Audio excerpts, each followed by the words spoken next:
Chapter 34, The Intense Battle in the Capital. Chapter 34, The Intense Battle in the Capital. The Imperial Army suffered a major setback. Su Zimo had not even made any moves to attack. He only dashed around madly in the swarm of soldiers with plow heaven stride. In 10 minutes, he had already forced his way out. Bang! Bang! Bang!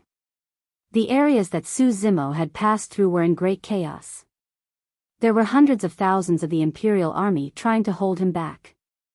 Yet, he was seemingly in a no-man's territory and no one could halt his steps. Su Zimo circulated body petrification. The muscles in his entire body tightened until they were as hard as rocks and his defensive ability increased greatly. When the Imperial Army pierced Su Zimo with the golden spears in their hands, the spears would either slip off or break on the spot. They could not hurt Su Zimo at all. Not long after, Su Zimo had already dashed out of the palace. At this moment, Su Zimo sensed great danger in his heart. When he was running, he suddenly made dodging moves and lowered his body like an anaconda slithering close to the ground. Swoosh! A cold beam of sword light streaked across the top of Su Zimo's head. It was a chi refinement warrior. Su Zimo rose. He dashed diagonally towards the direction where the sword came from like a wild bull, hurling off many of the Imperial Army by the side. The chi refinement warrior who was hiding in the crowd saw his flying sword come to nothing. Just as he tried to redirect the flying sword, before he could even recover his senses, he discovered that all of the Imperial Army in front blocking him from view had already fallen to the ground. The blood-drenched Su Zimo had already closed in on him. It was too late for this person to dodge. Bang! Su Zimo casually punched him and the latter was flung away. The eyes of this chi refinement warrior had lost focus. His chest collapsed, his bones shattered and pierced into his lungs. Before his body touched the ground, he had already stopped breathing. With the power erupted from Su Zimo's body, even if he did not make any moves, the chi refinement warrior would not be able to withstand any one casual punch or kick from him as well. At this moment, the capital was in great chaos. More and more chi refinement warriors gathered as they rushed over from various places across the city. During this time, there were already about 10 of them who had taken hostile action against Su Zimo. Initially, these chi refinement warriors hid among the Imperial Army and guards while directing the flying sword to attack Su Zimo. However, after Su Zimo killed a few of them, the remaining chi refinement warriors were feeling scared. They realized that Su Zimo could find them even if they hid in the crowd. The Imperial Army and city guards could not stop Su Zimo at all. One after another, many chi refinement warriors rose into the air, surrounding and attacking Su Zimo. Although this would deplete their spirit chi faster, Su Zimo could not pose a threat to them then. The worst situation had occurred. In such a circumstance whereby dozens of chi refinement warriors constantly attacked him, Su Zimo could still circulate body petrification to endure the attacks from the lower-level chi refinement warriors. However, Su Zimo had to dodge the attacks from the level 9 and perfected chi refinement warriors when they unsheathed their inferior-grade spirit weapons. The hardest part was that Su Zimo had no way to retaliate. In addition, Su Zimo's speed would definitely decrease if he were to rely solely on his spirit perception to dodge the attacks of the chi refinement warrior. Coupled with the constant harassment by the Imperial Army and guards surrounding him, Su Zimo could very possibly lose his life in the capital. Everyone, there is no need to panic. This lad can't leave the place. As long as we unanimously join forces and detain him in the capital, the Foundation establishment cultivators from my joyful clan will arrive very soon. In mid-air, a perfected chi refinement warrior said loudly. At this very moment, Su Zimo suddenly turned back and smiled at that person. He had a strange look in his eyes. This person's heart froze. He flew on the flying sword and quickly retreated so that he could distance himself from Su Zimo. Barely anyone had noticed that Su Zimo came all the way to the palace from an inconspicuous corner and not the main gate of the capital. That was where the Sky Treasure Pavilion was located. Su Zimo rushed out of the Imperial Army's entrapment and headed towards a wall ahead of him. Swoosh! The moment that Su Zimo hit the wall suddenly transformed into a glistening water curtain and Su Zimo's figure disappeared from sight. Many members of the Imperial Army were stunned on the spot. Some people did not believe it. They slammed their skulls on it but ended up falling to the ground with broken and bleeding heads. The Chi Refinement Warrior in the mid-air furrowed his brows tightly. Of course, they were aware that the place was the Sky Treasure Pavilion. However, what shocked them was that Su Zimo could enter and leave the Sky Treasure Pavilion as he wished, although he was not a Chi Refinement Warrior. This proved that he had the Sky Treasure Badge. Senior Brotherly, what should we do? One of the Chi Refinement Warriors asked in a low voice. The Sky Treasure Pavilion was the largest trading house in the Great Zhou dynasty and had a superior status. Killing and fighting was banned in the premise. There was once a situation where Foundation establishment cultivators stirred up trouble in the Sky Treasure Pavilion and ended up being killed on the spot. There had been rumors in the Great Zhou dynasty that the Sky Treasure Pavilion's backing was the monarch of the Great Zhou dynasty. No matter how gutsy these Chi Refinement Warriors were, they dared not enter the place to catch people. No need to worry. This person cannot always hide inside. He will have to come out sooner or later. When the clan elders rush here and communicate with Sky Treasure Pavilion, I don't believe that Sky Treasure Pavilion will jeopardize their relationship with Joyful Clan for the sake of one mortal. On the second floor of the Sky Treasure Pavilion. The manager of the Sky Treasure Pavilion had been startled awake. Blinking his sleepy eyes, he asked the waiting staff beside him, "What happened outside? Why is it so chaotic? I heard that the King of Yen has been killed and the murderer is on the run. He's not caught yet?" "No." Listening to what the people outside said, he did not seem to be a Chi Refinement Warrior. However, he knows corporal mortification martial arts. He is invulnerable and has very strong close combat ability. Many Chi Refinement Warriors have already died in his hands. Could it be him? The manager of Sky Treasure Pavilion muttered and frowned as a figure flashed across his mind. At this very moment, he could hear footsteps coming from the main hall. The speed of the visitor was extremely fast. In the blink of an eye, the footsteps had already ascended to the second floor. The manager of Sky Treasure Pavilion focused his sight. He only saw a young man drenched in blood heading over directly with a bloody head hanging on his waist. That face on the bloody head no doubt belonged to the King of Yen. "I came to collect the Cold Moon Saber and Sanguine Crystal Bow," the visitor said in a deep voice. The manager of Sky Treasure Pavilion trembled all over and sobered up instantly. Swallowing his saliva, he nodded and said, "Okay, I will get them." After a few moments, the manager of Sky Treasure Pavilion brought the Cold Moon Saber and Sky Treasure Pavilion to Su Zimo. These two pseudo-spirit weapons were too heavy. The manager of Sky Treasure Pavilion had to use spirit chi to control them and could barely bring them over. "Thank you so much." The visitor hung the Cold Moon Saber on his waist. Fastening the quiver on his back and holding the Sanguine Crystal Bow with his hands, he turned and left. It was only until the visitor disappeared did the waiting staff at the side heave a long sigh of relief and gradually calmed down. This man is very scary. I even have feelings of fear and trepidation when I stand before him, the waiting staff said.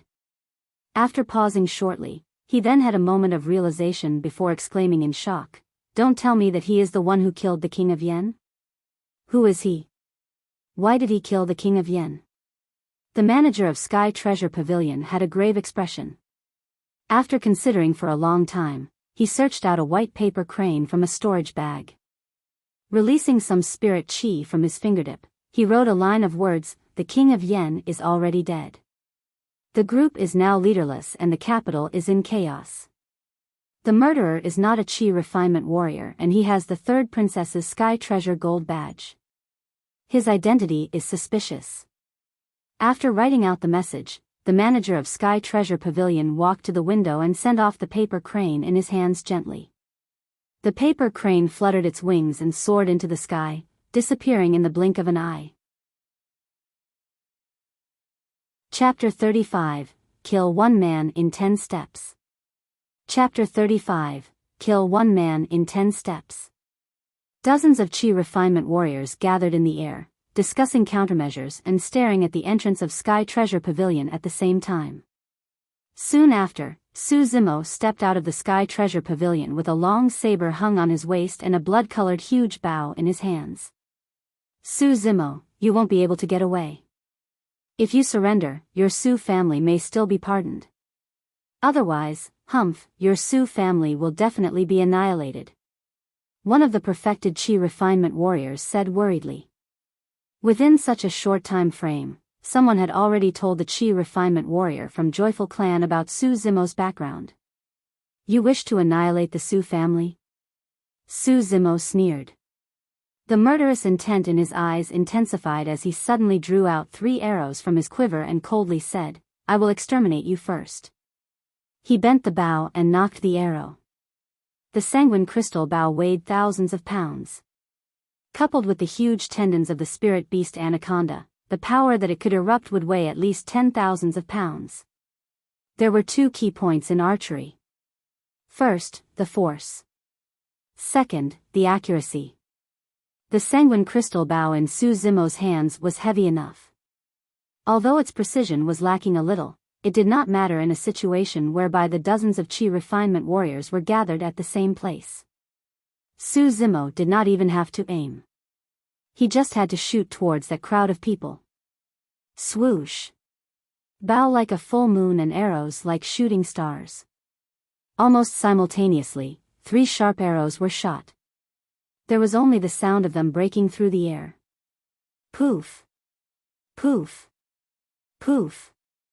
Sounds of sharp weapons piercing blood and flesh could be heard. Before they could react, 3 Chi refinement warriors were shot by Su Zimo and dropped to the ground. It was too fast. Many Chi refinement warriors in the air were caught by surprise. They did not expect that Su Zimo would have a means to deal with them. The expressions of the remaining Chi refinement warriors suddenly changed. They hurriedly redirected their flying swords and fled behind Su Zimo to distance themselves from the latter. Terror filled their eyes and fear lingered in their hearts. Given the power and speed of the 3 arrows, even perfected Chi refinement warriors would not be able to dodge them. At the sight of this, Su Zimo did not hide the contempt in his eyes. He laughed out loud, with such capabilities, you still wish to stop me? Su Zimo strapped the sanguine crystal bow on his back and unsheathed the cold moon saber with a backhand grip. Thereafter, he dashed towards the outside of the capital. With the cold moon saber by his side, Su Zimo was like a tiger with wings. Although the Imperial Army and guards won in numbers, no one could stop Su Zimo's killing momentum. It was in complete disarray after Su Zimo fought his way through them, leaving behind rows of corpses and blood flowing like rivers. The dozens of Chi refinement warriors in mid-air had not given up. They followed Su Zimo from afar, but the spirit weapons under their control no longer posed any threat to Su Zimo. When a flying sword shot over, Su Zimo no longer dodged them. With a wave of his saber, the flying sword would be hurled off. The level 9 and perfected Chi refinement warriors could barely control the inferior grade spirit weapons hit by the cold moon saber. However, the other Chi refinement warriors did not have such control. Although the cold moon saber was a pseudo-spirit weapon, it was integrated with too many rare spirit items. Its toughness did not lose out to middle-grade spirit weapons. Complemented with Su Zimo's strong and powerful body strength, just one slash from it could dissipate all the spirit chi on the flying sword directly. There would be a massive number of casualties if the spirit weapon that lost control were to hit the crowd of the Imperial Army and city guards. Over time, feelings of fear and terror started to spread between the Imperial Army and the city guards. When one person started to retreat, many people would follow suit subconsciously.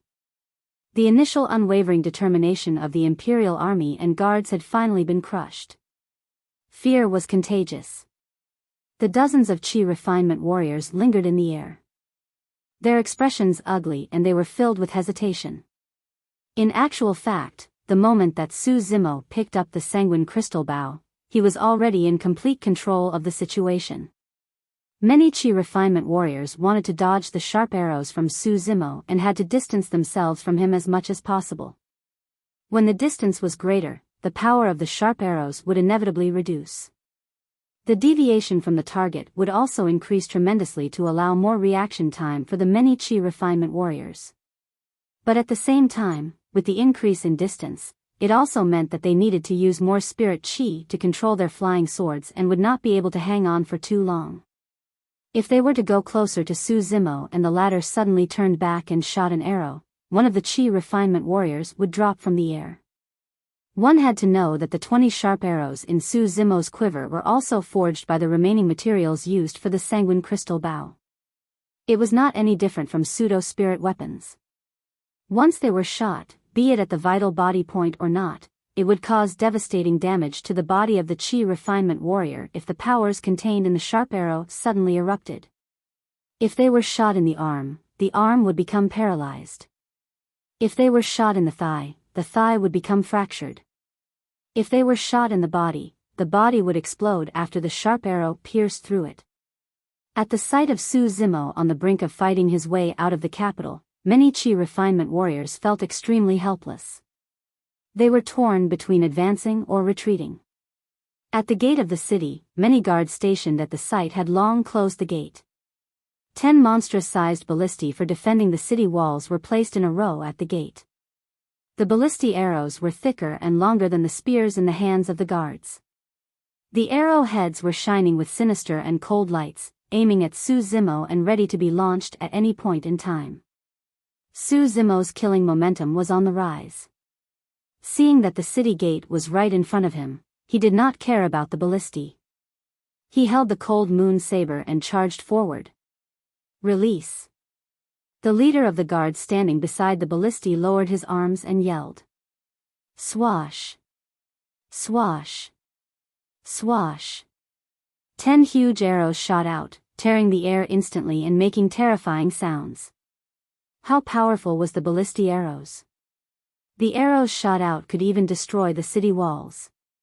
However, now, all 10 ballistae arrows were only targeting a single living person made of flesh and blood. The ballistae arrows had not been used to attack a city but to kill a human instead. This kind of situation was unprecedented in history. It was also a rare sight in the future. The ballistae arrows traveled at lightning speed and Su Zimo was still charging. In a split second, the ballistae arrows had already appeared in front of Su Zimo. The 10 ballistae arrows came together like a huge stone pillar smashing over. The aura was appalling. Ha! Su Zimo's eyes shone as he exhaled and yelled while gripping the cold moon saber. Faint sounds of vibration emanated from the bones in his body. His large tendons pulsated and sounds of bowstring vibrations rang. The muscles in his body knotted together, seemingly doubling his body size. Break it! Su Zimo raised his saber and slashed the 10 ballistae arrows with all his might. Bang! Accompanied by an earth-shattering sound, sparks flew as the 10 ballistae arrows actually broke in half and scattered all over the ground by the cold moon saber in Su Zimo's hands. Pust! When everyone in the capital witnessed this scene, their pupils instantly contracted into needle heads as they gasped. Even this could not hurt him? How could this be the power of a human? Although Su Zimo had blocked the 10 ballistae arrows, he had also taken a half-step back due to the impact of this force. He flung his slightly sore arms and grinned at the numerous guards at the city gate. All of you are finished. The guards at the city gate were so frightened that all colors drained from their faces. The power of the ballistae were great, but loading the bow needed 10 people to pull the string and 3 people to carry the arrow over to reload it. During this time, Su Zimo had already dashed before them, not giving them any chance at all. Poof! Poof! Poof! Flashes of blood appeared consecutively. No one could stop the powers of Su Zimo's slash. What postnatal experts, perfected Khanate expert.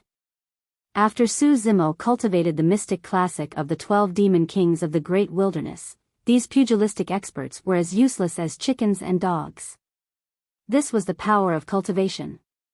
Once he stepped into the cultivation world, Su Zimo did not even need to bother about using conspiracy or endure for 16 years to plot an assassination.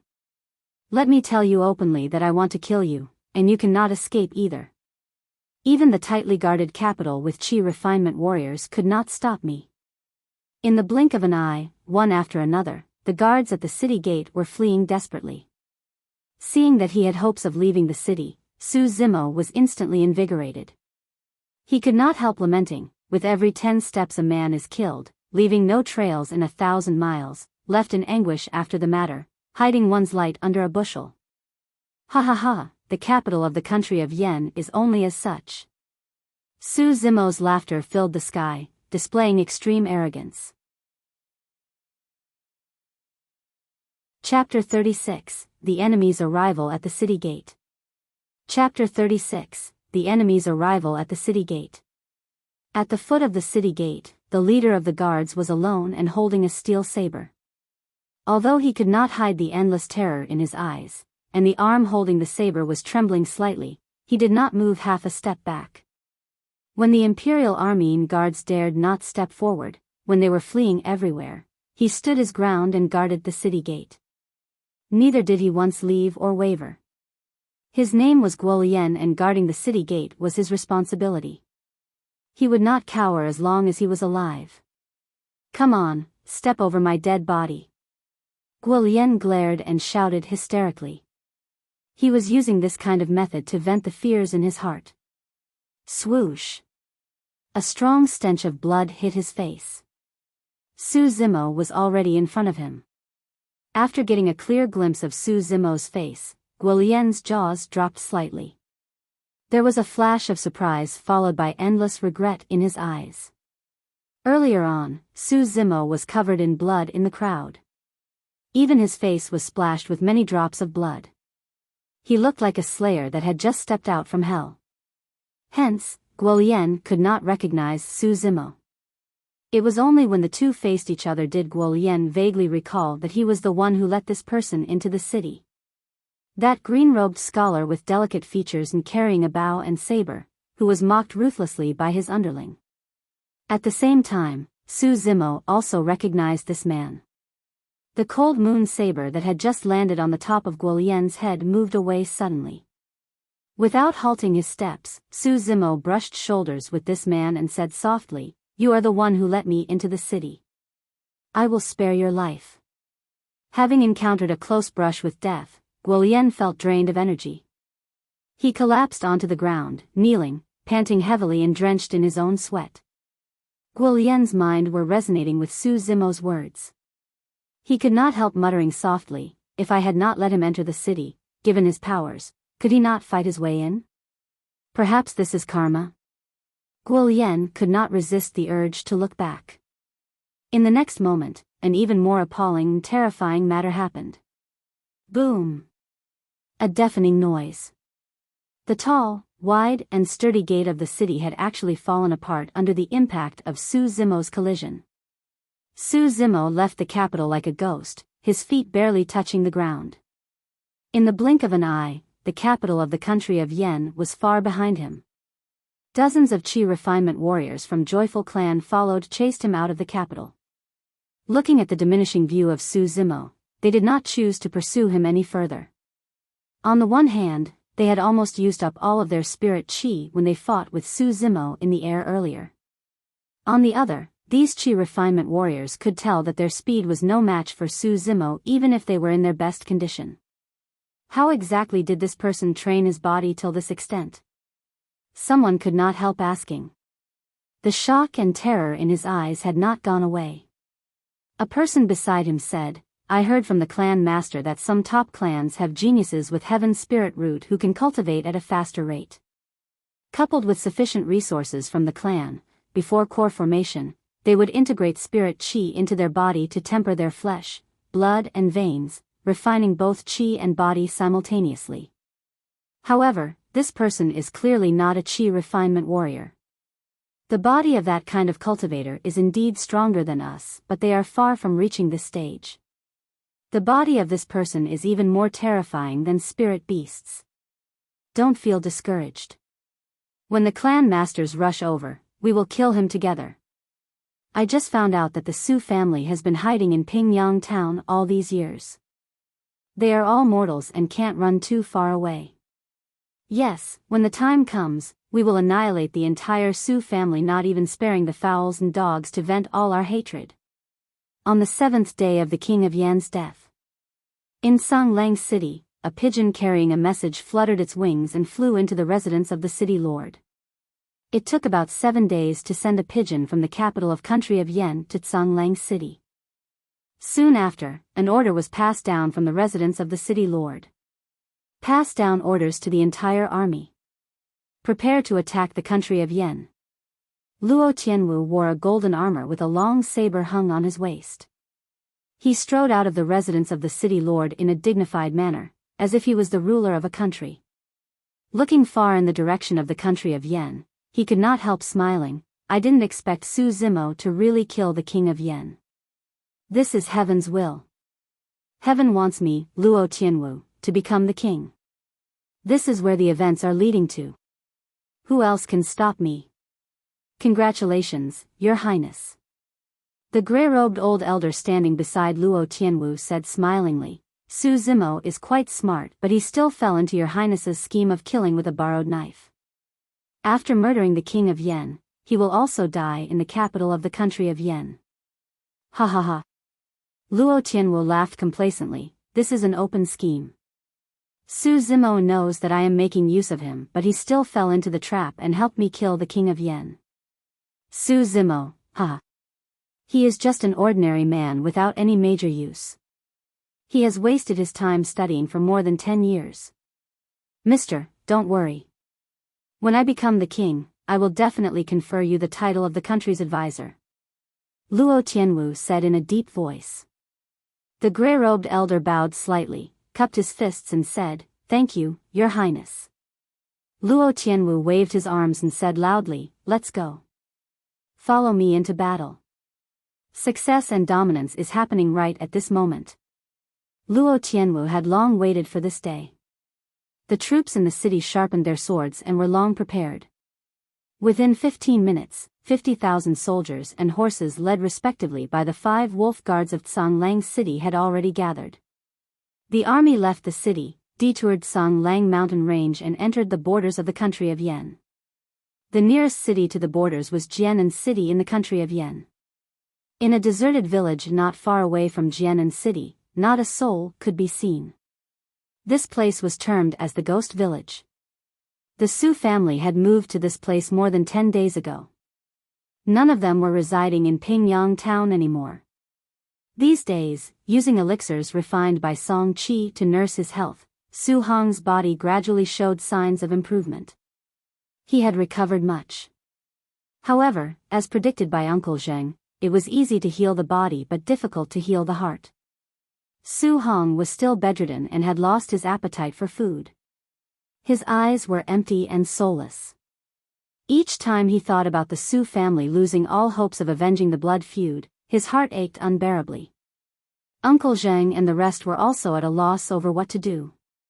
Looking at Su Hong recovering physically but becoming more dispirited as the days passed, everyone in the Su family mourned and sighed.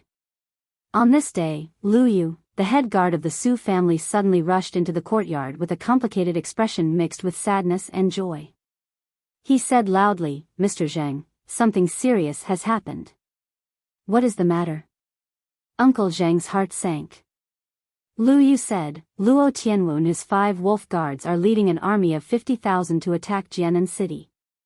They have already arrived at the foot of the city gate. Uncle Zheng drew his brows together and said in puzzlement, Luo Tianwu has been plotting for a long time. But why did he suddenly send out his troops? There must be some reason. Otherwise, he won't act rashly. Mister's conjecture is correct. Lu Yu nodded and said, according to the information from the spy, Luo Tianwu claimed that the king of Yan is already dead and the country of Yan is in great chaos. It is just that the news has not spread outside the capital. As long as the city lord of Jianan City surrenders, he will be conferred the post of premier or other additional titles. Uncle Zheng frowned. carrying a grave expression. He pondered deeply and said, "Since Luo Tianwu has already sent his troops, this news is very likely true." However, the king of Yan had the protection of dozens of qi refinement warriors. How did he die so easily? Who killed the king of Yan? Suddenly, Uncle Zheng seemed to have thought of something. He exclaimed in shock, "Second young master. Where did second young master go recently? Did anyone see him?" Lu Yu shook his head and said, "Second young master is indeed very powerful, but I don't think he will be able to sneak into the capital and kill the king of Yan before the eyes of dozens of qi refinement warriors." Uncle Zheng let out a long sigh. He gradually calmed down before nodding and saying, "That's also true." After hesitating for a moment, Song Qi, who was beside them, could not help saying, "But I am afraid that your family's second young master might really be the one who killed the king of Yan." Chapter 37, Black Armored Cavalry Going for a Battle. Chapter 37, Black Armored Cavalry Going for a Battle. Upon hearing this, both Uncle Zheng and Lu Yu were momentarily stunned at first. The two turned their heads, looking shocked. After staring at Song Qi for a long time, they then said slowly, "How is this possible? Pardon me for being frank. Although both of you are members of the Su family, I'm afraid you don't seem to know much about your family's second young master." Song Qi said, "Second young master Su is not a qi refinement warrior. But he has the ability to kill them. I'm a level 8 qi refinement warrior, but I dare not say that I will win a fight against second young master Su." During the past 10 days, Song Qi had already achieved a breakthrough in the realm and cultivated Til Qi condensation level 8 using the inferior grade spirit stones from Su Zimo. "You're a qi refinement warrior? And a level 8 qi refinement warrior? Second young master has the ability to kill qi refinement warriors? Even a level 8 qi refinement warrior dare not be sure about beating second young master in a fight?" A string of doubts emerged, making the Uncle Zheng duo a little dazed and lost in their senses. They had always thought that Song Qi was just a friend from the pugilistic world that Su Zimo knew. They interacted with him for days but did not know that the latter was a qi refinement warrior. Song Qi added, "The purpose of my trip to the Su family this time is also because of second young master Su. He entrusted me to protect all of you." These words surprised the Uncle Zheng duo even more. Second young master actually had the ability to give instructions to level 8 qi refinement warriors.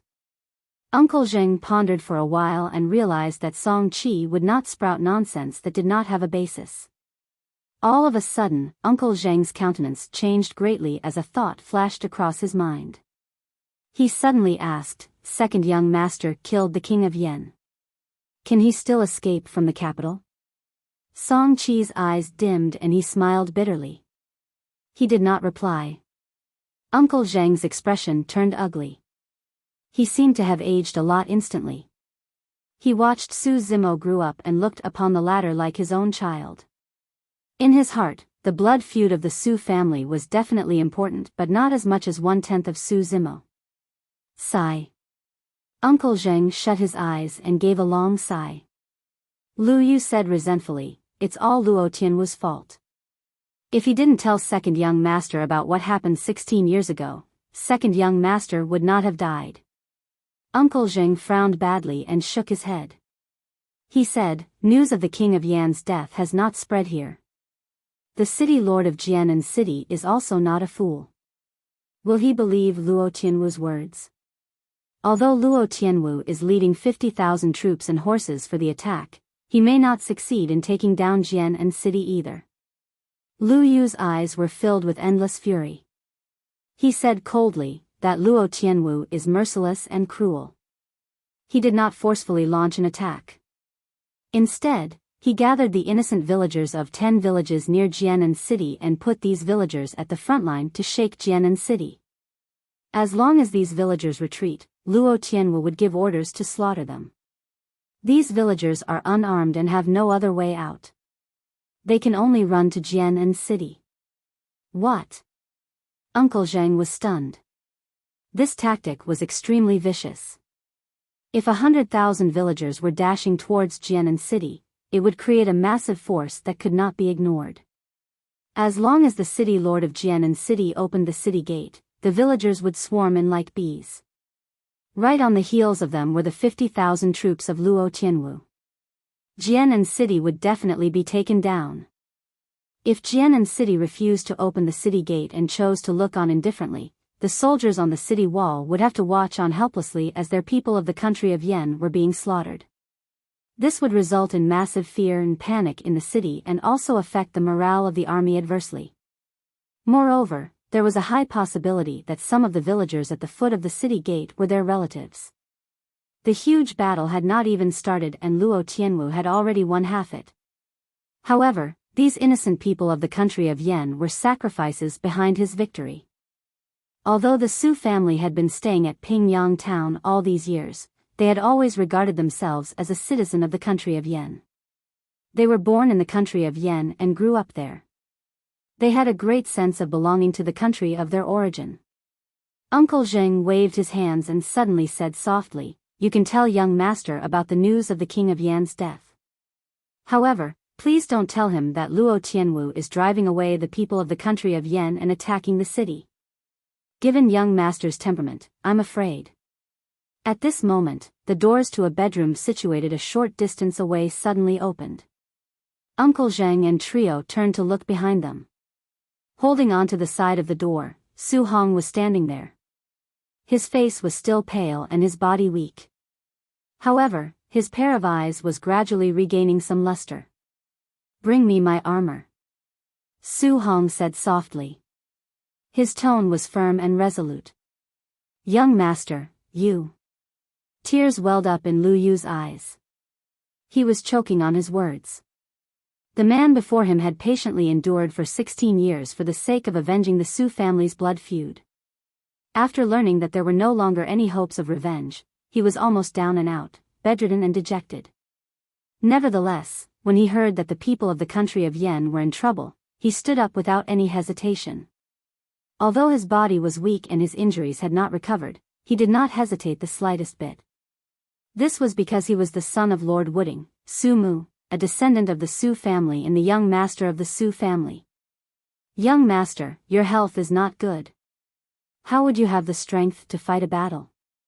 Pass down your orders. Our 5,000 black armored cavalry will help you to fight this battle." Lu Yu gritted his teeth and said. Uncle Zheng looked anxious. He said, "Second young master is unlikely to have survived. Young master, please don't let anything happen to you. Otherwise, the Su family's bloodline will be lost." There was a flash of deep sorrow in Su Hong's eyes. He had carefully hidden the feud of the Su family as he did not wish to burden his younger brother. Never did he expect to end up with such an outcome. "You don't understand." Su Hong suppressed the grief in his heart and shook his head. "If Zimo is really the one who killed the king of Yan, I should go and stop Luo Tianwu. This is because if the king of Yan is dead and Jianan City is taken, Zimo will definitely become a sinner of the country of Yan and leave a bad name for ages. How can I, Su Hong, bear to let this happen?" But the Uncle Zheng pair wanted to persuade him but was interrupted by Su Hong. "Father once swore that he will protect the people of the country of Yan for life. Let the commoners have a safe and peaceful place protected from the flames of war to live in. Now, the people of the country of Yan are in trouble. I, Su Hong, would rather die on the battlefield with the horses and corpses than to hide here." Su Hong took a deep breath, his eyes glistening brightly. He said in a deep voice, "Anyone who attacks the borders of the country of Yan must be killed. Anyone who slays the people of my country of Yan must be killed." At this moment, Uncle Zheng seemed to have seen Su Mu's shadow on Su Hong. In a daze, he seemed to have returned to 20 years ago when he followed Su Mu in gaining victories across the battlefields and advancing courageously all the time. Such familiar words, familiar scene, same boldness and same display of one's prowess. There was nothing to fear. Su Hong raised his voice and said, "Where is the black armored cavalry?" It was not sure when, but the 5,000 black armored cavalry had already gathered outside. Each of their gazes were burning like fire and emanating boundless will power to fight the battle. Suddenly, Uncle Zheng's old eyes teared up. Kneeling down on one knee, he said loudly, Zhengzhe is willing to follow the general to attack and kill the foreign enemies and protect our country of Yen and my people. All the 5,000 black armored cavalry dismounted from their horses and knelt down on one knee in a coordinated manner. They hollered, I am willing to follow the general to attack and kill the foreign enemies and protect our country of Yen and my people. Su Hong clenched his fists and said loudly, prepare the horses and follow me into battle. May the glory of the black armored cavalry return. Watching this scene, Song Chi's heart was suddenly full of admiration and respect for this man before him. As a level 8 Chi refinement warrior, he could look down on all mortals, but at this very moment, Song Chi took his hat off to a mortal. He experienced the enthusiasm that he never had before. He experienced the family feud and country hatred that he never had before. He experienced the feelings of deep love for the people and deep love for the land under his feet. At this very moment, Su Hong's body trembled. He suddenly turned with his back facing everyone and stretched out his palm to cover his lips. Thereafter, he put down his hands, looking normal and without any traces of oddity. However, Song Chi could see it very clearly. In the palm of Su Hong, there was a pool of glaring red blood. Although Su Hong's body was weak, it was no longer in a severe condition. As such, it was impossible that he would cough out blood. Song Chi was well aware that such a situation would only occur when a person's heart had ached too much but had no place to vent the pain. Although Su Hong did not express much upon hearing the news of Su Zimo's death, he had chosen to conceal his sorrows deep in the heart. Previously, Song Chi was hired by Su Zimo to protect the Su family from dangers. However, at this moment, Song Chi really wanted to protect this man from the bottom of his heart. Such a man did not deserve to die. Chapter 38, Family Feud, National Enmity. Chapter 38, Family Feud, National Enmity. Outside Jianan City. More than 10,000 villagers had been forced to flee and leave their homes by the 50,000-strong enemy army. All of them flocked to Jianan City's gate. Chao Wenxing, the city lord of Jianan City, stood on top of a defensive tower, watching coldly as the villagers fled for their lives. He waved his hands and shouted his orders. Release the arrows. Lord, they are our people of the country of Yen. A deputy general behind Chao Wenxing stepped forward to stop him. He could not bear to kill his own people. Chao Wenxing glanced sideways and asked, if the inferior commoners rushed here and broke into the city, the 50,000-strong army of Luo Tianwu's would follow right on their heels. Wei Mingsheng, tell me, who will bear the responsibility for it? All of us will die if Jianan City falls. Whoever dares to question my orders will be punished according to martial law. Chao Wenxing shot a harsh glance at the deputy general. The deputy general, who was named Wei Mingsheng, lowered his head. Although he felt indignant, he dared not voice his opinions any further. Chao Wenxing swept his gaze over the soldiers by the city wall as he shouted. Release the arrows. Some of the soldiers clenched their teeth and shut their eyes before releasing the arrows. Swash. Swash. Swash. There was a storm of arrows. The storm of arrows was able to wipe out all the defenseless people of the country of Yen. In the blink of an eye, hundreds and thousands of villagers collapsed onto the ground after being shot by the arrows. The entire place outside the city was filled with casualties and corpses. It was a heart-wrenching sight. They would die if they take another step forward. But they would die if they retreated as well. The remaining thousands of villagers knelt down outside Jianan City. They kept kowtowing and crying helplessly for rescue. It was heartbreaking. The 50,000-strong army of Tsang Lang City were stationed a couple hundred meters outside Jianan City. Luo Tianwu stared coldly at the helpless people of the country of Yen. He did not feel any sympathy for them. It was these innocent people who were the first to suffer from the war between the two countries. "City Lord, please open the door, let us go in. My 2 children are dead on the battlefield. You can't treat us like this." Qiao Wenxing looked indifferent. He was not the least moved. A 7 or 8-year-old child was frightened. The child broke out of a woman's embrace and ran toward the faraway distance. He had only taken a few steps when Luo Tianwu ordered his troops to shoot him down. He dropped onto the ground dead. "Ah!" The woman screamed, rushing madly to Luo Tianwu. She had yet to get close to him and she was shot down by dozens of arrows. The woman fell to the ground, losing focus in her eyes. She stared at the sky above her head, whispering, "Heaven, please take pity on us, who will save us?" Bang! Boom! Boom! Right then, fumes and dust billowed in the wind from not too far away. The ground violently vibrated, there was a thunderous sound of hooves. A large troop of black armored cavalry came galloping ferociously, closing in with a menacing aura. The leader was clad in silver armor, holding an iron spear of the flowing spring. There was a hideous scar on his face.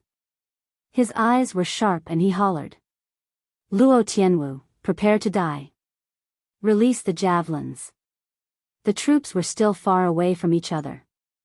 The archers were unable to release arrows as it was not within shooting range. Su Hong sat atop his horse pointed forward.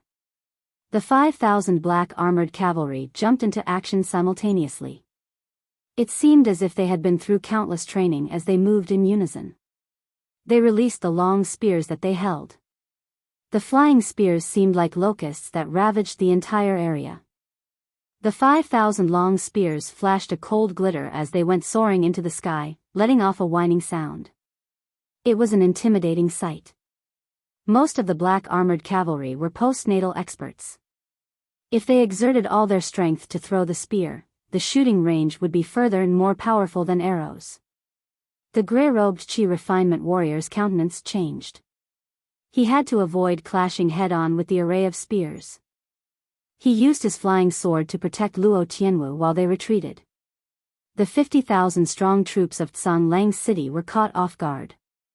Many of the soldiers fell off their horses and corpses were strewn everywhere. The black armored cavalry kept on advancing, not slowing down at all.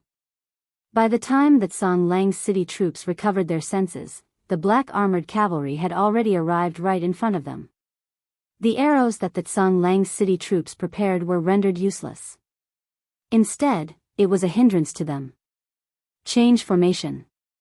Su Hong yelled as he led the troops from the front, with Song Qi right behind him. The 5,000 black armored cavalry took the long sabers from their waists and took the form of an awl. They were on a roll, looking imposing and domineering. The awl-shaped formation helped them to break into the Tsang City troops. Bang! The two armies crashed into each other. They fought hand to hand, and blood was spewed everywhere. It was tragic. The 5,000 black armored cavalry created a huge opening in the formation of the 50,000-strong army. The soldiers on the city walls gave a shout of joy at the sight of this scene. Wei Mingsheng was thrilled. He pointed toward the 5,000 black armored cavalry outside the city, speaking in a quivering voice, "They are the black armored cavalry. They are the black armored cavalry of the country of Yen." All the soldiers in Jianan City were in awe upon hearing that the black armored cavalry were here. To the soldiers who had been guarding the border, the black armored cavalry had a well-known reputation. Under the leadership of Lord Wooding, the black armored cavalry had always been able to defeat the enemy troops with a force inferior in number. They had always been their pride and the pride of country of Yen. Unfortunately, after the sudden change in circumstances in the capital 16 years ago, the black armored cavalry had disappeared as well. However, their name had been deeply buried in the memories of each and every soldier. Is it General Su? General Su is not dead. He is back with the black armored cavalry. Some of the soldiers were exhilarated and they wept softly. Wei Mingsheng stepped forward, saying in excitement, "Lord, I volunteer to lead a troop to lend support to the black armored cavalry. We will definitely send the enemy away." Chao Wenxing looked at him with cold eyes, speaking in an indifferent tone. No. Wei Mingxing felt as if he was struck by lightning. Chao Wenxing said, Su Mu revolted against the country of Yan and he died. The person outside the city is definitely not Su Mu. But they are the black armored cavalry. I wouldn't be wrong. So what if they are the black armored cavalry? There are only 5,000 of them. How long could they fight against the enemy? By the time Luo Tianwu gets his army under control, the black armored cavalry will be dead meat. The black armored cavalry dominated the battlefields, sweeping up victories wherever they went. Lord, don't you remember their reputation? This is the pride of the black armored cavalry. General Su had spent all his life on the battlefield. He had never lost a battle. Chao Wenxing was getting impatient. He waved his hands. Wei Mingxing, it is a meritorious achievement if we manage to guard Jianan City. Now that the two armies are fighting it out outside the city, it is the wisest choice to stand by watching others battle. No matter who wins and who loses, it will be beneficial to Jianan City. But Chao Wenxing suddenly looked back, staring at Wei Mingxing with a murderous look, interrupting him. If you dare to continue with your nonsense and affect the army's morale, I will not hesitate to kill you. Wei Mingxing stared at Chao Wenxing in shock, disappointment evident in his eyes. In no time, with the grey-robed Shi refinement warriors' help, Luo Tianwu had stabilized the army and was in a confrontation with the black armored cavalry outside Jianan City. Su Hong, you must be crazy. Luo Tianwu shouted in rage. The king of Yan feuded with the Su family and was slain by your younger brother. I am taking revenge for you, yet you are stopping me. You have lost your mind. Luo Tianwu might have plans and ploys, but he had never expected that Su Hong would stop him in this crucial moment. The most troubling thing was that there was a Qi refinement warrior with Su Hong. Su Hong sneered. Luo Tianwu, listen well. The Su family may have a family feud with the king of Yan. But your army raids the land of the country of Yan, intruding our borders and territory, slaughtering our people. This is national enmity. Family feud and national enmity are different. My father was a general all his life and he had never lost a single battle or lost any of the lands that belonged to the country of Yan. If I allow you to succeed, I will be too ashamed to face my father. His impassioned words resonated deep down with every soldier in Jianan City. They were touched and moved by him. Wei Mingxing looked towards the back of Chao Wenxing, his gaze hardened. His hand reached slowly toward the long saber at his waist. What are you doing? Right then, Chao Wenxing turned around suddenly, discovering that Wei Mingxing had his hands on the hilt of the saber.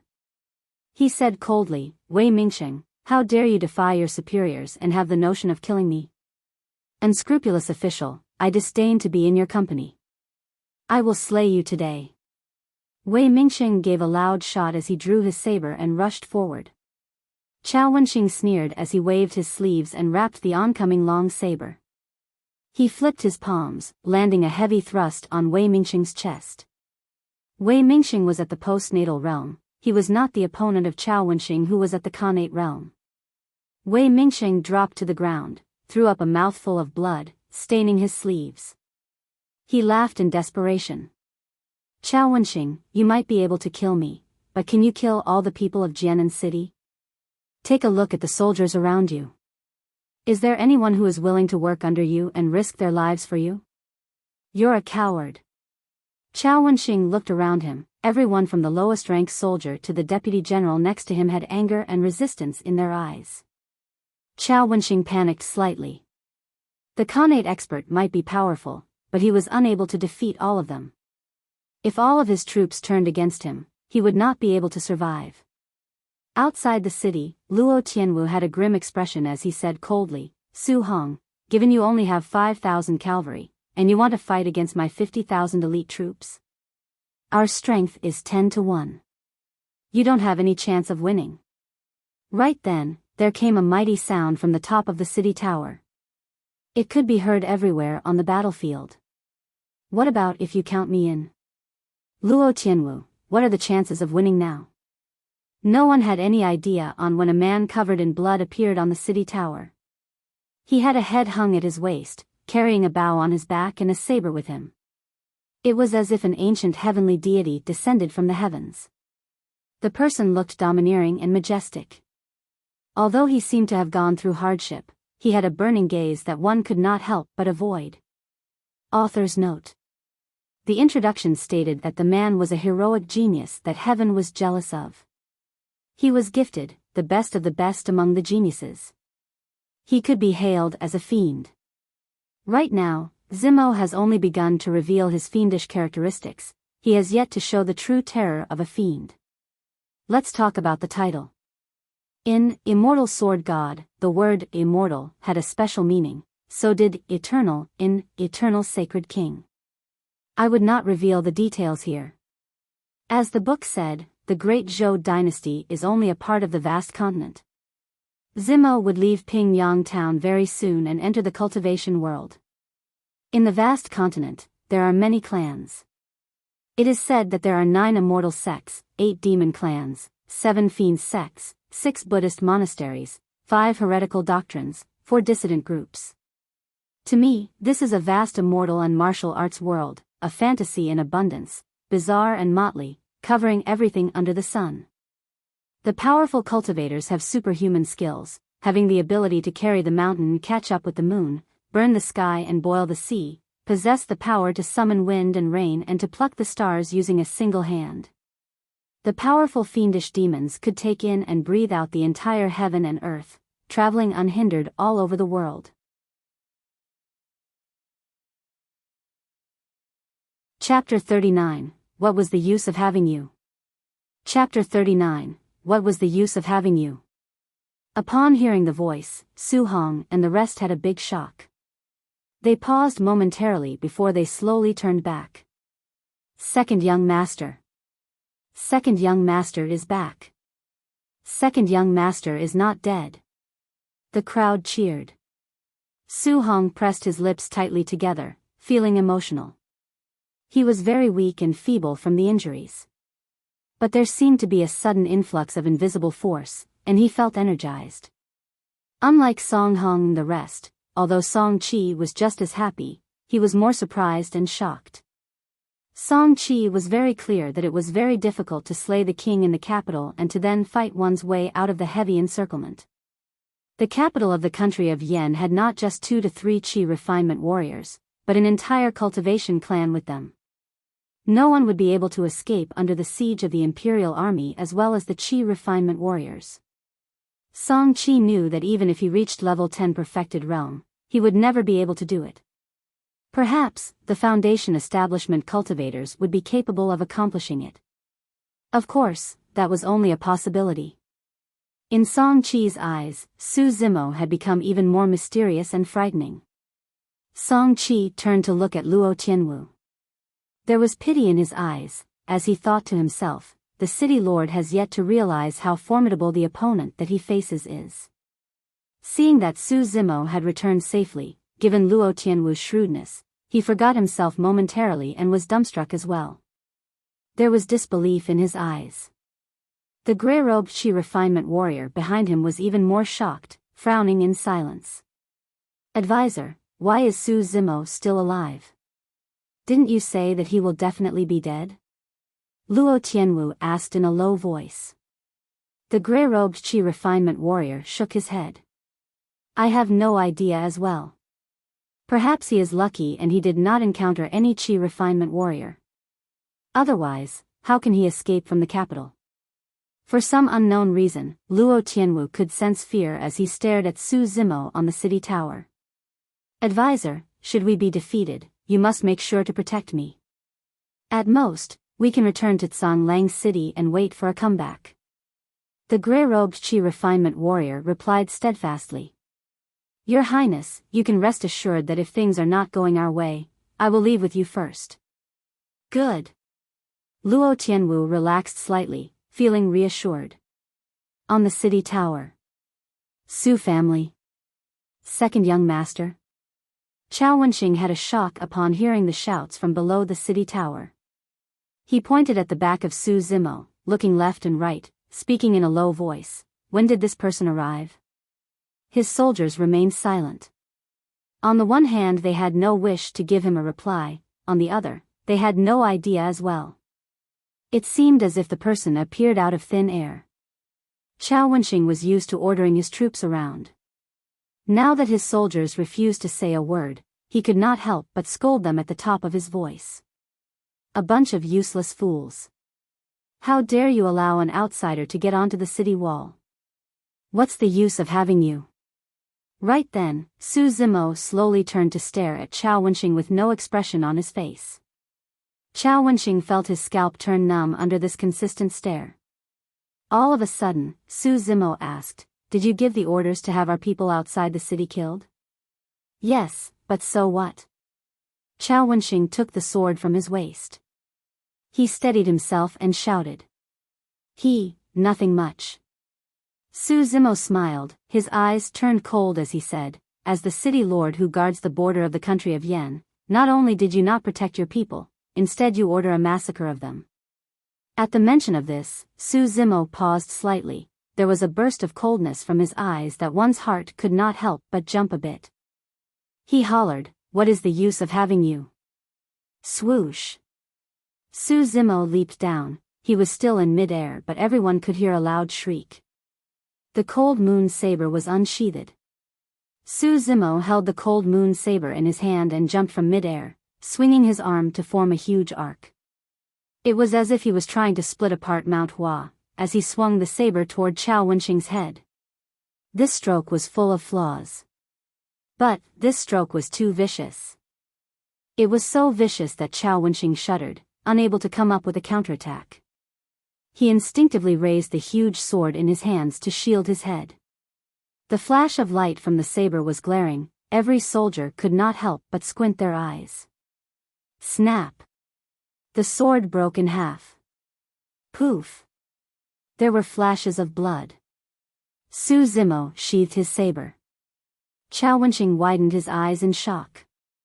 There was a strange, vertical red line between his eyes, cutting his face into two. The next moment, Chao Wenxing's body was split into half, and he flopped down onto the ground. Red blood kept spewing out, staining the bricks red under the wall in no time. All of the soldiers were aghast. One stroke. Chao Wenxing, who was at the Khanate realm, was split into half by the person in front of them. Su Zimo went to Wei Mingqing's side, stretching out his hands to help him up. "Can you still fight?" "Yes." Wei Mingqing disregarded the pain in his chest. He clenched his teeth and shouted. "Mister, please be assured. I will get the troops to aid the black armored cavalry outside the city now. We will get rid of the external enemies." "No need." Su Zimo waved his hand, shaking his head. "There must not be any internal strife within Jian and city because of this. We must not implicate the people in the city." Wei Mingqing hurried to say. "Mister, you are being too polite. It is our honor to be able to fight along the black armored cavalry. No one would say no to it. We are willing to fight along the black armored cavalry and behead the enemy." The soldiers on the city walls shouted.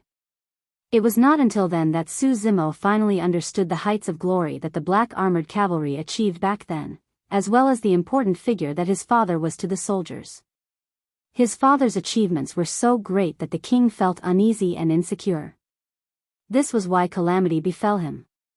Su Zimo said softly, "Open the gate and let the people of the country of Yen in first, and settle them down. If you still want to slay the enemies, then you can join us outside the city to fight against the enemies." Wei Mingqing agreed immediately. He looked at the soldiers around him and swung his arms, shouting, "Let's go, let's open the gate first." Wei Mingqing paused for a second before he turned to look at Su Zimo. "Once the gate is open, all the people would flock in. Mister, you will not be able to go out for the time being. You would have to wait." "No need." Su Zimo smiled and turned toward the side of the wall and jumped off. Everyone on the city walls were shocked. Jianan City was one of the cities along the border of country of Yen. The city wall was sturdy and much higher than other cities. It was as tall as 100 feet. A small piece of stone would split into pieces if it fell off from the city walls, notwithstanding human beings. Wei Mingsheng and the rest hurried forward to take a look at the bottom of the walls. At the same time, the two armies who were engaged in a fierce battle on the battlefield noticed this scene as well. All the soldiers could not help but gape in shock, their eyeballs almost falling out. Su Zimo fell from the top of the city wall at an alarming speed. Bang! There was a deafening sound. Many soldiers could feel the tremor in the ground. Su Hong and the rest could not help but break out into a cold sweat for Su Zimo. They certainly knew that Su Zimo was not a fool or a madman. Since he did this, he would definitely be all right. However, what he did was still very shocking to all of them present. The postnatal experts, Khanate experts, and even the two Qi refinement warriors from the two sides of armies could not help but shiver.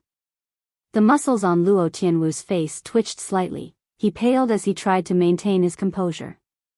When Su Zimo dropped to the ground, a lot of dust and gravel came flying up. Under the watchful gaze of countless eyes, a figure loomed in the billowing dust. He took steady strides as he walked towards them, and they could gradually make out his outline and facial appearance. Chapter 40, Quelling Sung Lang. Chapter 40, Quelling Sung Lang. As Su Zimo approached, the sky suddenly darkened. A drastic change of weather. It was without any signs. Dark clouds loomed, covering the entire sky, shrouding Luo Tianwu and the 50,000-strong army behind him in darkness, leaving them with a tightness and unbearable feeling of suffocation in the chest. The dark clouds were constantly changing. It evolved into a ferocious man-eating demonic beast. It looked very realistic as it opened its large, fierce-looking mouth. It was a frightening and hideous sight. Bang! Boom! Boom! There were deafening and heart-pulsating sounds from the sky. On the one hand, it sounded like thunder, on the other, it seemed as if the demonic beast was yelling and snarling. Luo Tianwu, do you still remember what I said to you before I left Sunglang City? Su Zimo stopped in front of the two armies, looking straight at Luo Tianwu, who rode a tall and mighty horse in the far distance. Luo Tianwu maintained a calm expression. Many thoughts flashed across his mind, and he smiled suddenly. Second young Master Su, congratulations on taking your revenge. Lord Wooding can rest in peace having such a son like you. Pingyang Town is proud to have you. As the city lord, I am very proud as well. I will return to Songlang City, and prepare a banquet to celebrate second young Master Su's victory. The two of you from the Su family must make sure to come. Luo Tianwu knew that there was no hope in taking down Jian and city anymore. He quickly made the decision to retreat to Songlang City. The king of Yen was dead and the country had become leaderless. It was a great opportunity for him. However, Luo Tianwu still decided to give up. In the world of chaos, ambitious and formidable people like him had to make a decision without the slightest hesitation. Luo Tianwu would not have come this far without this resolution and drive. I had warmed a snake in one's bosom and fell short of success at the last stage. If I had known, I should have killed the two of them when they were still kids. Luo Tianwu lamented inside his mind, but he still had a bright smile on his face. In Luo Tianwu's opinion, Su Hong would definitely not chase after him if he did not fight back and return to Songlang City. In fact, as Luo Tianwu expected, Su Hong came all the way only to protect the people of the country of Yen. As long as he was willing to retreat, Su Hong would not lead the black armored cavalry to chase after him. Once they went into battle, the black armored cavalry were bound to suffer losses. Su Hong would try to avoid such a situation. However, Luo Tianwu had miscalculated. Because, he was not against Su Hong, but Su Zimo. Su Zimo raised his eyebrows in question. Are you thinking of escaping? Luo Tianwu pretended not to know and had a smile on his face. Second young Master Su, what do you mean? Before I left Songlang City I said that I hated to be made use of, and I told you to watch your conduct. It is a pity that City Lord Luo doesn't seem to have taken my words seriously. There was mockery in Su Zimo's eyes. He stared at Luo Tianwu as he said coldly, "Are you thinking of running now? Are you able to run away?" Bang! With that, Su Zimo tapped his feet on the ground and suddenly launched forward. His strides were so rapid that it seemed like shadows. He was right in front of the Lang city's army in the blink of an eye. There was an army of soldiers in front of Luo Tianwu. However, Su Zimo barged right into them, creating a bloody path as he advanced. No one was able to stop him in his path. Ah! Luo Tianwu was aghast, retreating automatically as he shouted. "Advisor, save me!" Gee! The grey-robed man executed his flying sword immediately. A beam of light shone on the flying sword. It turned out to be an inferior-grade spirit weapon. Swoosh!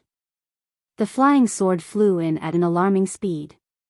It turned into a bolt of lights, dashing towards Su Zimo's head. Su Zimo sneered, not reducing his speed in the slightest. Just when the flying sword was about to hit his glabella, he ducked to avoid the flying sword by bare inches, and continued to advance.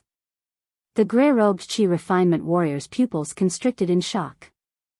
He had not expected that his flying sword would miss the target, and he was most surprised at Su Zimo's alarmingly fast speed. The grey-robed Qi refinement warrior immediately controlled his flying sword so that it would change its directions to stab Su Zimo. However, Su Zimo made a leap and was already right in front of the grey-robed Qi refinement warrior, saying softly, "You are too weak." Bang! Su Zimo flipped his palms and rested it on the top of the grey-robed Qi refinement warrior's head. His brains burst and blood came shooting out. The grey-robed Qi refinement warrior had yet to utter a word and he dropped dead from his horse.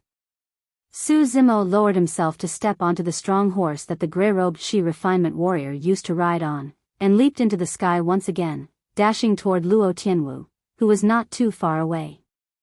Luo Tianwu was scared stiff. He had not expected that the Qi refinement warrior that he highly valued would be dismembered and slain by Su Zimo after seeing each other face to face. It was too fast. Luo Tianwu had no chance to escape. Ah! In the life and death moment, Luo Tianwu tried hard to suppress his fear. He roared loudly, taking out his long saber at his waist, using all his strength to swing the saber at Su Zimo. Su Zimo did not dodge. It was unnecessary. Su Zimo reached out his palm, grabbing the oncoming long saber, coldness evident in his eyes. There was a loud splitting sound. Su Zimo made use of his palm to break the long saber into two pieces. Luo Tianwu knew that all hopes were dashed to pieces at that moment. Su Zimo grabbed Luo Tianwu by the throat, saying loudly, "If I allow you to flee back to Lang City, who will take responsibility for the innocent people who died because of this? When there's a war between the two countries, it's difficult to judge who's right and wrong. But you sacrificed the lives of innocent people for your ambitious dreams. I will not let you live." Snap! Su Zimo exerted strength in his palm and snapped Luo Tianwu's neck, throwing his corpse aside. He swept his gaze over the surroundings, shouting loudly, "Luo Tianwu is dead, aren't all of you going to retreat?" The 50,000-strong army of Lang City were stunned by the aura of one single man. No one dared to move forward. Su Hong, other people, and the 5,000 black-armored cavalry stood motionless in the far distance. It was not that they did not think of aiding Su Zimo, instead it was that everything happened too quickly. All the people that were present did not expect that Su Zimo would make that move. They also did not imagine that he would be so swift and powerful. He killed Luo Tianwu instantly like lightning. Song Qi had just executed his flying sword and did not even manage to send it flying. In the fights with the other army just now, he had sparred several times with the grey-robed Qi refinement warrior. Although both of them belonged to level 8 Qi condensation, the grey-robed Qi refinement warrior was far stronger than him. But the grey-robed Qi refinement warrior only executed one style when dealing with Su Zimo, and he was slain by him. Chao Gang, the wolf guard of Lang City, was the first to react. He took in a deep breath before he cupped his fists, saying, "Young Master Su, thank you for letting us go. Let's go back to the city." Chao Gang grimly carried Luo Tianwu's corpse. He felt deeply about the turn of events as he let out a sigh. The city lord racked his brains in scheming, but it was a pity that everything was just destiny's game plan. Without Su Zimo, the outcome of today's battle would be totally different. Chao Gang recalled what happened 1.5 years earlier. The young man refused to bow to perfected Song Lang and was reduced to an inferior commoner. He had lost almost everything that he had. Who would have thought that it was this young man who came and changed everything? Before leaving, Chao Gang could not help but look at the figure standing proudly in the far distance. The figure seemed to gradually integrate with the young man from 1.5 years ago, becoming one. Chao Gang suddenly realized that letting off the young man back then might have been perfected Song Lang's biggest mistake in his life.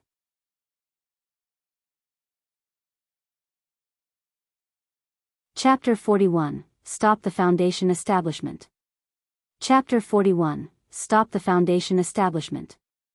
When Wei Mingsheng led the soldiers inside the city to aid the army, the 50,000-strong Song Lang city army had already left in defeat. They had gradually disappeared at the end of the horizon. Wei Mingsheng came before Su Hong, dismounted from his horse and knelt on one knee with cupped fists. "General, thank you for coming over to aid us.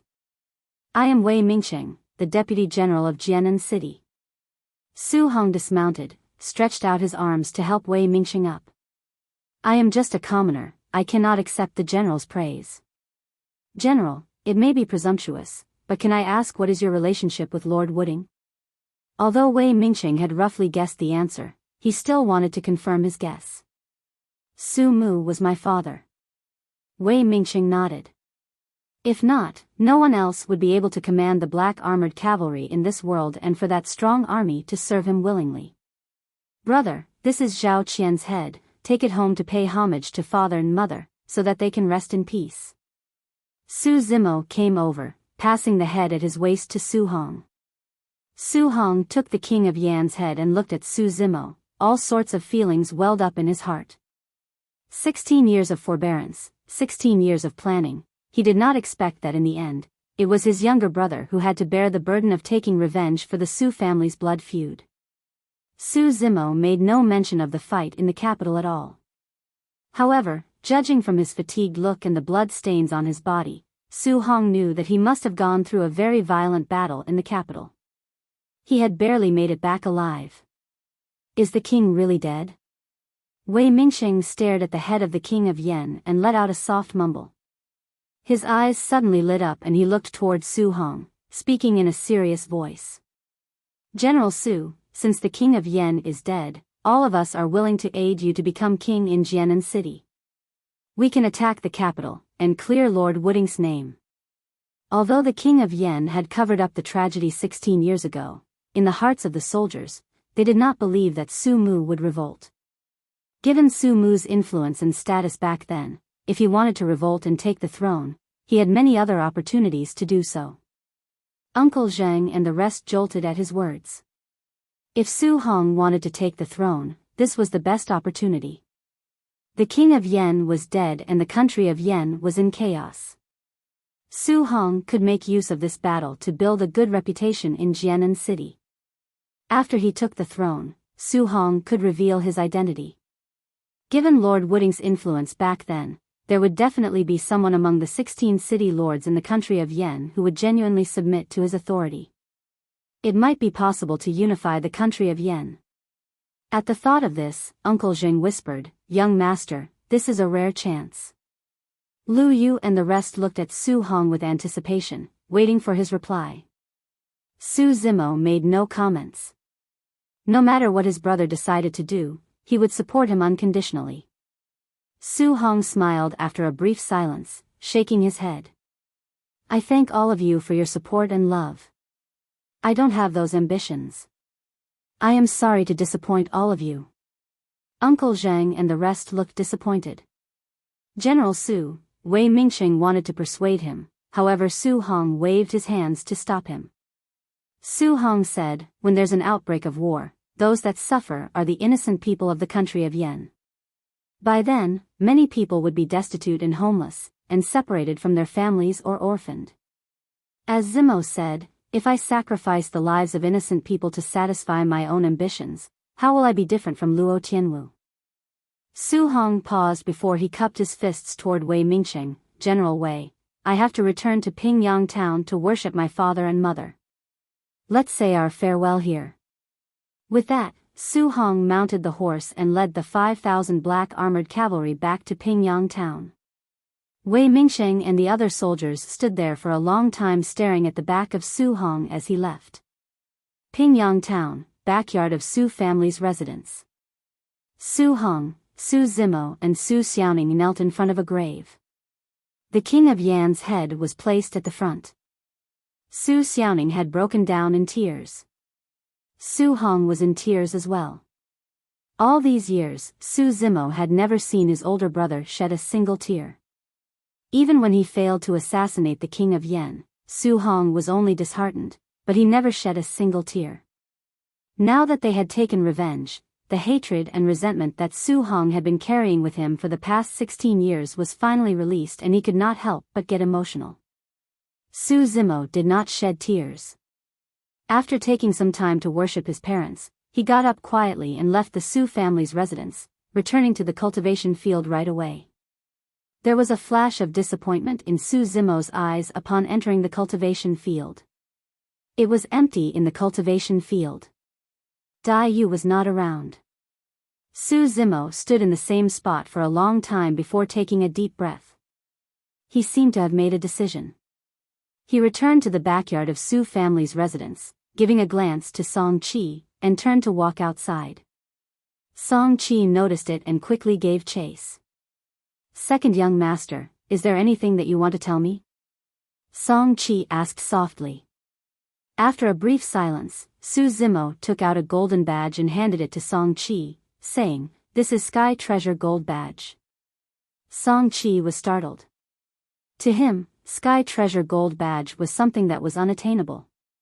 Many Qi refinement warriors would not be able to have a Sky Treasure Bronze Badge until the day they died, notwithstanding a Sky Treasure Gold Badge that was 2 grades higher.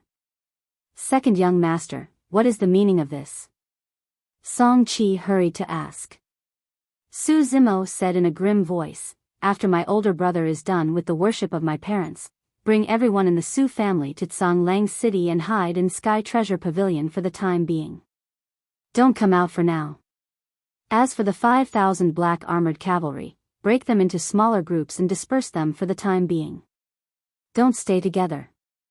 Song Qi had never seen Su Zimo being so grim and serious, speaking in such a deep and solemn tone. Song Qi was uneasy as he asked. Second young master, did something happen? Does the Su family have some other more powerful enemies? I killed several Qi refinement warriors and offended a clan in the capital. The clan will find their way here in no time. Su Zimo did not choose to hide the truth. The reason why he could escape from the capital was because there were no foundation establishment cultivators from the Joyful clan. Now that the Joyful clan had suffered such a big loss, it was impossible for them to take things lying down. Perhaps, some foundation establishment cultivators had already set off for Pingyang town and were already on their way. Song Qi was aware of the seriousness of the situation. If a mortal offended the cultivation clans, one would either die a light death or implicate the entire family. Second young master, where are you going? Isn't it better for you to come with all of us to Sky Treasure Pavilion and hide there for the time being?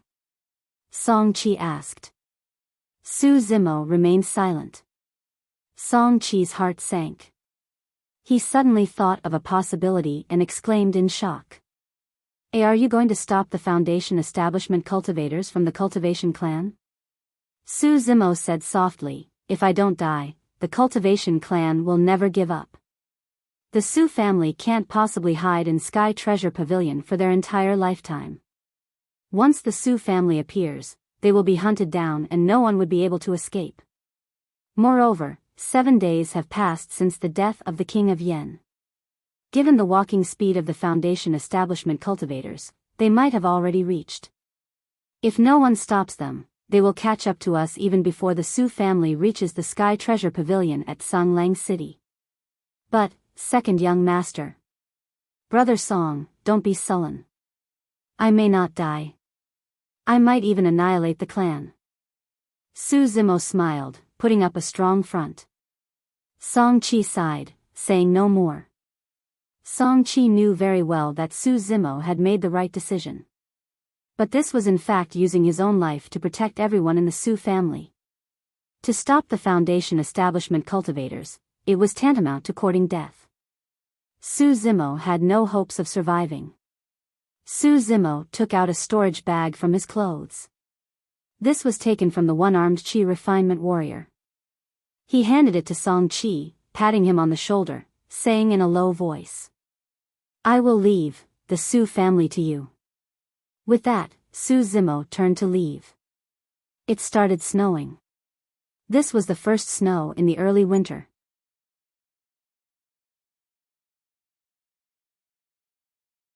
Chapter 42, Snow-Covered Bow and Saber.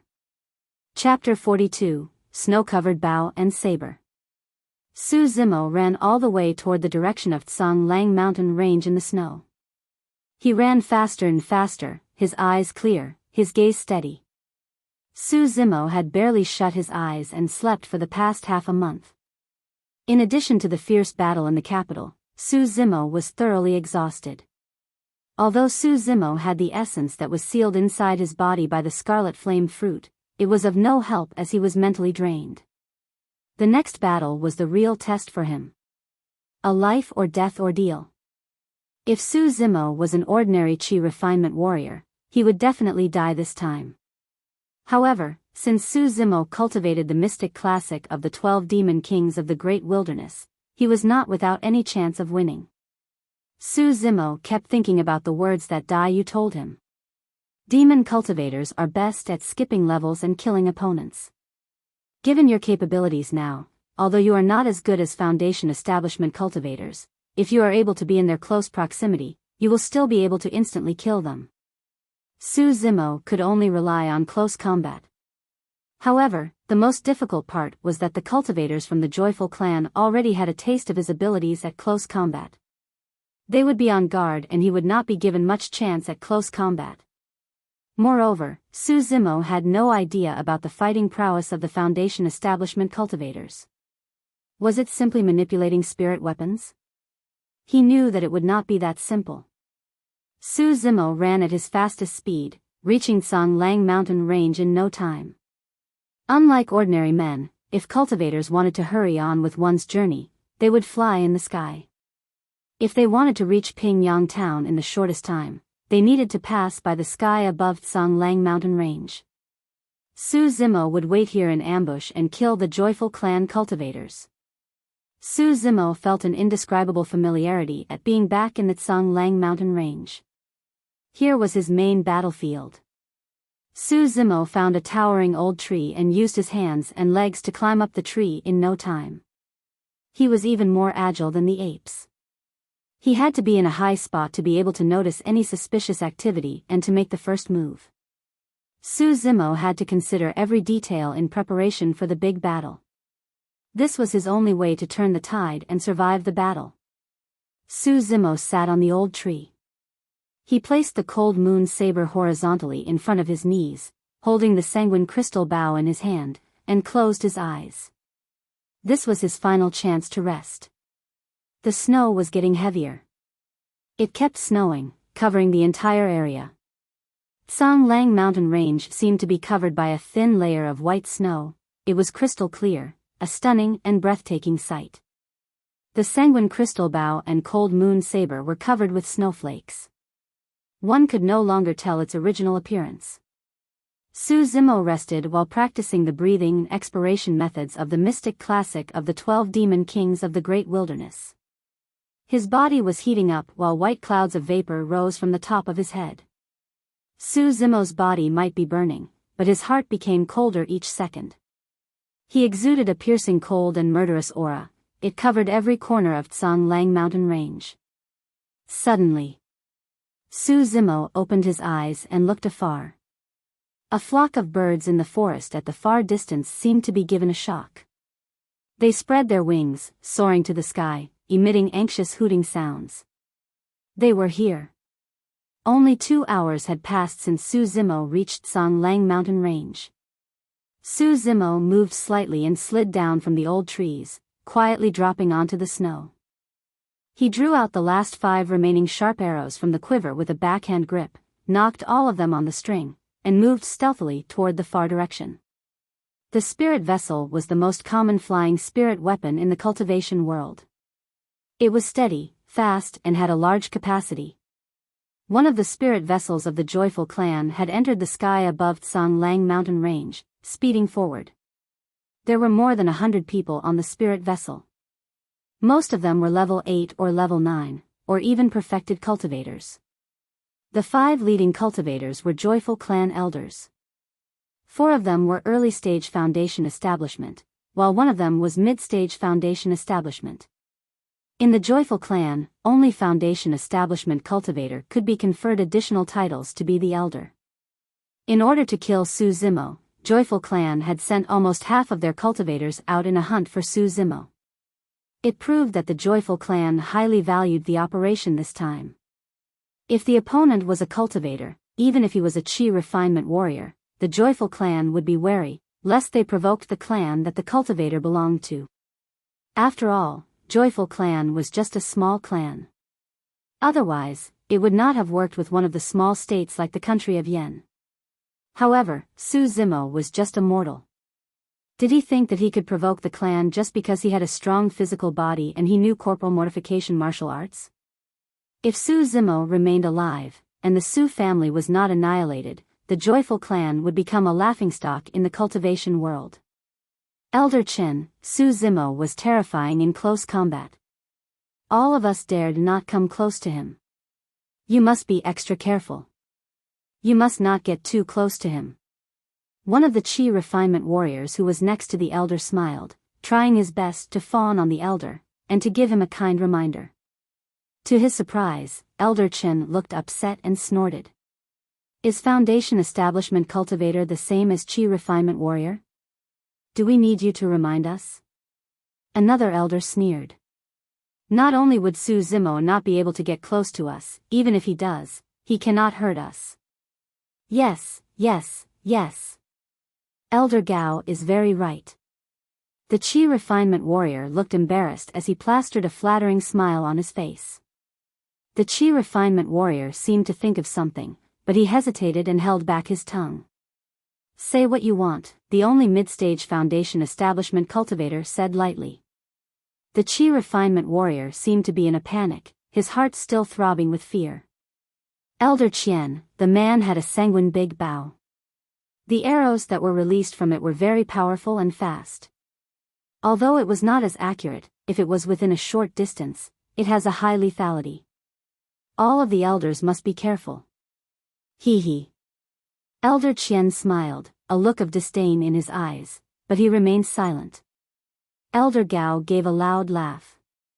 All of you are a bunch of useless fools. As Chi Refinement Warriors, how can you be frightened by the bow and arrow of a mere mortal? You have shamed the clan. When we see him later, he could shoot as he likes. I will show you how I destroy his sharp arrows. Elder Gao was still laughing when a figure appeared at the old tree in front of the spirit vessel, holding a sanguine big bow in his hands. Bow like a full moon, and the arrows were ready. There is a murderous aura. Initially, Elder Qian assumed a lotus position on the spirit vessel. However, he was startled and he slapped his hands on the storage bag and a talisman landed on his palm. He squashed it and shouted loudly, "Be careful." Swoosh. There was a loud sound of arrows piercing through the air. 5 sharp arrows glittered and it reached the Joyful clan cultivators in no time. The 5 Joyful clan elders bore the brunt of it. Elder Chen reacted very quickly. Just when Elder Qian squashed the talisman, he also squashed a talisman and he was shrouded by a sparkling light. The other 2 elders unsheathed their flying swords, blocking horizontally in front of them. Elder Gao was the only one who was still laughing wantonly. He was slow to react and there was a shock in his eyes. The cold light grew larger and larger in Elder Gao's pupil. Poof! A black light hit directly into the chest, coming out through the body, blood bursting out from Elder Gao's body. Although the arrow did not hit the heart, the terrifying power that came with it tore the wound open and destroyed all chances of survival for Elder Gao. Elder Gao stood motionless on the spirit vessel, blood spewing from his chest and mouth. There was a look of regret and blankness in his eyes. He muttered softly, "The arrow is so fast. Foundation establishment, dead."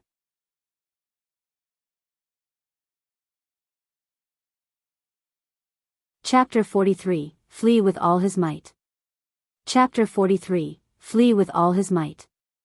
Having lived in Song Lang mountain range for 1 year, Su Zimo gained a deeper understanding on fighting. There were many factors affecting a fight. One's ability was the most basic factor but not the only one. Weather, mindset, environment, preparation and various details could also change the circumstance and even affect the trend of the eventual victory. On this occasion, advanced preparation and the weather were Su Zimo's advantages. One party was totally unprepared while the other party had long been waiting. Coupled with the heavy snow flying and blocking one's views, there was low visual acuity. When the cultivators from Joyful Clan came to their senses, 5 sharp arrows had already appeared before their eyes. Clang!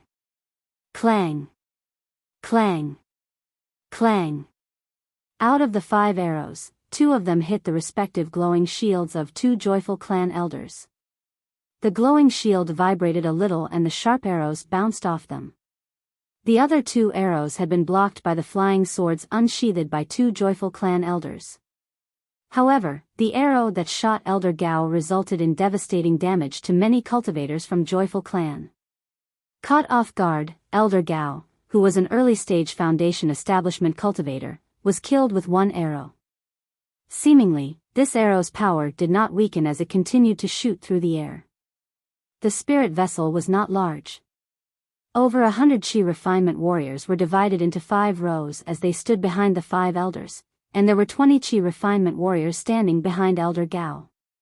Even the Foundation Establishment cultivator did not react in time, much less the Chi refinement warriors behind them. The 20 Chi refinement warriors felt piercing pains in their hearts even before sighting this sharp arrow. As the vitality in their body drained rapidly, their eyes dimmed and they fell off the spirit vessel. This arrow was too powerful. After piercing through the flesh and blood of 21 cultivators, it still had some strength left. It ended up on a towering old tree with its tail shaking and swaying vigorously.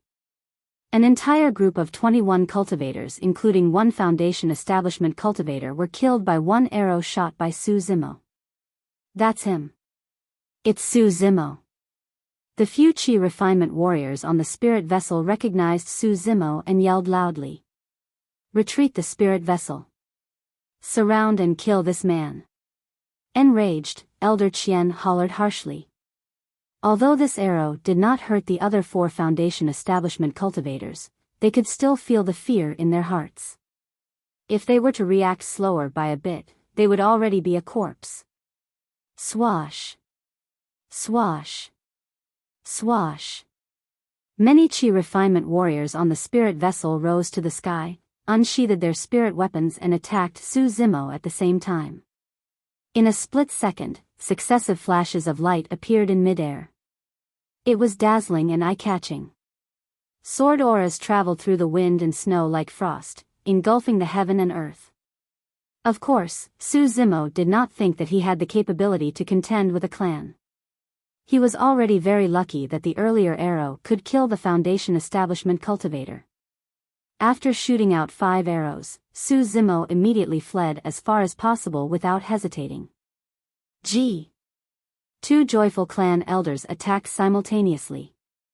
There was a flash of light on each of the flying swords as they suddenly charged towards the back of Su Zimo's head at lightning speed. Even before the sword reached him, Su Zimo could feel his scalp exploding. A surge of bone-chilling coldness penetrated his body. I can't fight head-on. Su Zimo realized that he would still be gravely wounded if he were to erupt all his energy to block the flying swords of the Foundation establishment cultivators. Elder Chen unsheathed a long cloth from the storage bag and held it towards the direction of the wind. On the rectangular-shaped cloth was an eerie picture of something that looked like a fearsome ghost. All of a sudden, there was a flash of light on the long cloth. That fearsome ghost suddenly opened its eyes and stared at Su Zimo ferociously, giving him goosebumps on the scalp. Su Zimo felt dizzy. His eyes blurred and he began to feel a little dazed. He shuddered in his heart and dared not look at it again. Biting the tip of his tongue, he tried to maintain soberness as he dashed forward continuously, weaving and moving in the forest, and dodging the numerous spirit weapons constantly piercing at him from behind. It was only now that Su Zimo truly experienced the change that spirit perception had brought to him. Honestly, spirit perception's usefulness was not that apparent during one-to-one fights with cultivators. However, under such successive attacks with lights filling the air and dazzling the eyes, swords and sabers clashing, penetrating gold and splitting rocks, one's sight and hearing would be greatly affected. Even if Su Zimo could see the flying sword coming over, it would be too late for him to dodge it. Nevertheless, spirit perception was different. It could sense and avert danger without even looking or listening. Su Zimo did not need to look or listen. He relied completely on an incredible instinct that was beyond description while traversing through successive flashes of swords and shadows, and fleeing for his life. Earlier on, Su Zimo shot out 5 arrows at once because he realized that the other party might not give him another chance to shoot any arrows once the fight began. True enough. The attacks were raining on Su Zimo like raging storms and a devastating downpour. He would be instantly killed on the spot if he were to pause momentarily, let alone shoot an arrow. Ooh! Ooh! Terrifying sounds that stirred the souls could be heard. Su Zimo's heart suddenly leaped. He had to force himself to stop charging forward. He then flipped his hand, unsheathed the cold moon saber, turned back and blocked off the dozens of flying swords piercing towards him. Riding on the forces from the flying sword, he tilted his body, fell on one side and rolled on the ground. Bang! There was a deafening sound. Out of the corner of his eye, Su Zimo saw a ring-shaped spirit weapon smashing on the ground, creating a huge pit about 3 inches from the earlier spot where he paused his steps. If he had moved just half a step forward earlier, his entire body would have exploded upon the impact of this spirit weapon. Su Zimo took a closer look and saw 2 spirit patterns shining on this ring-shaped spirit weapon. It was a middle-grade spirit weapon. Seeing that Su Zimo had dodged the sure-kill move that he had been waiting for, Elder Chen sneered coldly. He redirected the ring-shaped spirit weapon towards Su Zimo to kill the latter again. Su Zimo crawled with both his arms and legs, moving close to the ground. His body was as flexible and agile as a python as he slithered across the snow, leaving behind a curvaceous trail. The flying sword was about to pierce Su Zimo. Yet, Su Zimo twisted his body in an eerie manner and dodged the attack just in time, never decreasing his speed at any point in time. The fury in many cultivators' hearts intensified and they attacked even more viciously. Bang! Bang! Bang!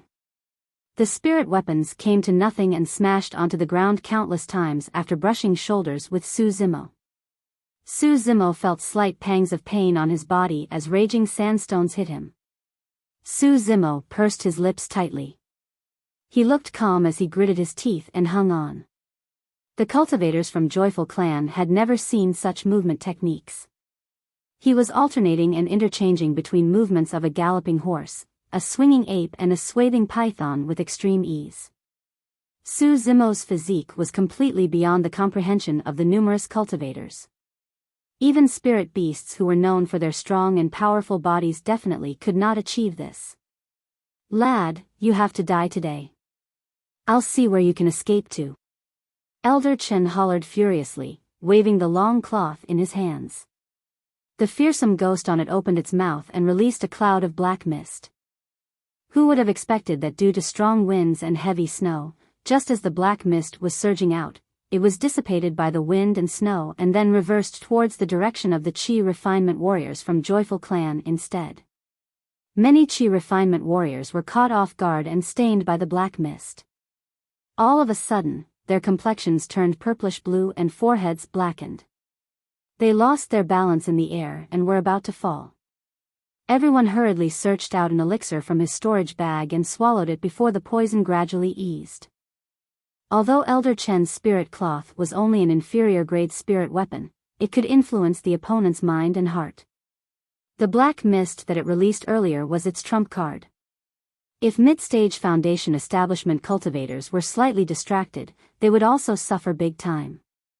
Never did Elder Chen expect that his trump card would not injure Su Zimo but instead caused chaos on his own side.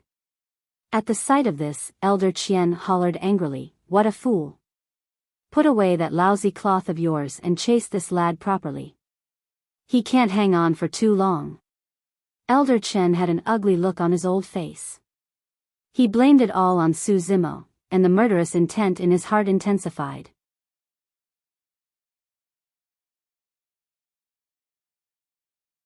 Chapter 44, Perfect Ambush. Chapter 44, Perfect Ambush. The Joyful Clan was in utter chaos. Su Zimo felt energized. He leaped up and charged diagonally, rampaging forward with the Divine Steed fleeting movement technique. Elder Chen and the group hurried and chased after him. At a place not far away in front stood a precipitous hilltop. The eyes of Elder Chen and the group shone. Su Zimo did not know flying techniques. He would have to make a detour in order to pass through this hilltop. As such, they could make use of this opportunity to round him up. They might even capture him alive. However, everyone from the Joyful Clan could not understand why Su Zimo neither reduced his speed nor changed his direction. Instead, he charged straight towards the hilltop in front of them. Perhaps this man is looking for his own death? He wishes to kill himself in the collision, muttered a Qi refinement warrior. Just as he finished his words, Elder Chen exclaimed in puzzlement. Before Su Zimo's figure reached the hilltop, strangely, he disappeared. The Joyful Clan people rushed forward to take a closer look. It turned out that there was a cave at the foot of this hill. It was quiet, dark and deep inside the cave. A fearsome beast was seemingly bending over the ground with its big predacious mouth opened and waiting for everyone from Joyful Clan to enter it. Su Zimo actually escaped into this cave. The cave was dark and sinister, narrow and small. Be it Qi refinement warrior or Foundation establishment cultivator, they could not fly in the air. This meant that the Joyful Clan would not have any upper hand or advantages. On the other hand, Su Zimo turned extremely dangerous and could even possibly slay them. All of a sudden, a layer of haze engulfed the hearts of everyone from Joyful Clan. It was originally a sure victory, but for some unknown reason, everyone had a hunch that they had been led around by the nose. To chase or not? If they were to chase him, how should they do it? These two doubts flashed across everyone's minds. If this cave had a dead end, that would be the best scenario. Everyone could just guard at the cave's entrance and Su Zimo would die of starvation inside. However, if this was just a tunnel in the hilltop, Su Zimo would have long escaped when the Joyful Clan stayed put to guard the entrance. This was the most tricky part. If the cave had an exit, the people from Joyful Clan did not even know where it was. If they were to go their separate ways, it would be very easy for Su Zimo to attack and destroy them. However, if they looked for the exit together but headed towards the wrong direction, Su Zimo would have long escaped without a trace. Damn, this inferior commoner. Elder Chen was boiling with fury, and he clenched his teeth and scolded. Elder Chen pondered deeply for a moment before gritting his teeth and saying, "Chase." After pausing for a while, Elder Chen said again, "Chen Bin, we have talismans to protect us. Even if Su Zimo closes in on us, he won't be able to break both of our defenses. We will lead the group and guard Gong Liangjing and Lu Wenxing well." Gong Liangjing and Lu Wenxing were the other two elders of Joyful Clan. Although they were Foundation establishment cultivators, they did not have any talismans. The weapons that they controlled were also inferior grade ones. In the cultivation world, it was common for Foundation establishment cultivators to do without talismans and control inferior grade spirit weapons, especially small clans such as Joyful Clan. This was also the reason why Elixir Refinement Master, Weapon Refinement Master and Array Formation Master had special statuses in the cultivation world. If the Weapon Refinement Master could refine middle-grade spirit weapons, many Foundation establishment cultivators would have worn out their doorsteps to make friends or exchange spirit stones for their services. With a layer of glowing shield on both Elder Qian and Elder Chen, they entered the cave first. Right on the heels of them were the rest of the Joyful Clan. The grounds in the cave were uneven and full of bumps and hollows. The Qi Refinement Warriors had many treasures in their storage bags, but they could not light up the place. They could only rely on the faint glow from the protection talisman on Elder Qian and Elder Chen to move quickly forward. The rest of Joyful Clan following behind the elders were ghastly pale. Everyone was high-strung as they surveyed the surroundings, for the fear that Su Zimo would suddenly jump out and catch them off guard. Although Gong Liangjing and Lu Wenxing were Foundation establishment cultivators, their palms were also drenched in sweat. They were treading in the cave with fear and trepidation. The atmosphere was getting increasingly stifling. Each time there was a slight movement of grass or wind in the cave, it would cause a commotion among the crowd. Elder Qian and Elder Chen were leading the group at the front. They first observed what was below their feet, followed by what was before them, but did not look up at all. Under everyone's subconscious mind, Su Zimo did not know flying techniques. Naturally, it was impossible for him to appear from the top of their heads. However, they had forgotten one point. This was a cave. There were stone walls on the ceiling of the cave. At this moment, someone was attaching himself closely to the stone wall on the ceiling, narrowing his eyes and staring coldly at the people of Joyful Clan who were striding below him. Suddenly, Elder Qian paused his steps and said in a low voice, "Something is amiss. There is a stench of blood and it's very strong. This lad is nearby." Before he could finish his words, a flash of blinding light broke the darkness in the cave. Poof! A large skull flung off, splashing fresh blood all over the crowd. Everyone from Joyful Clan suddenly exploded in shock. Elder Lu? Elder Lu is dead. Where is he? At the top. Ah! There was another miserable scream. One of the Qi Refinement Warriors died on the spot. Prior to this, Su Zimo once shot out 5 arrows and managed to find out which 2 of these remaining 4 Foundation establishment cultivator had defensive tactics similar to the augmentation talisman. With his current capability, he could not break such defenses at all. Hence, this slash of Su Zimo's were aimed at Lu Wenxing and Gong Liangjing, who did not have the talisman to protect them. However, Gong Liangjing was more alert. At that instant when Elder Qian paused his steps, he realized that something was not quite right. Hence, he bent down without a care about his pride. As such, he avoided a calamity.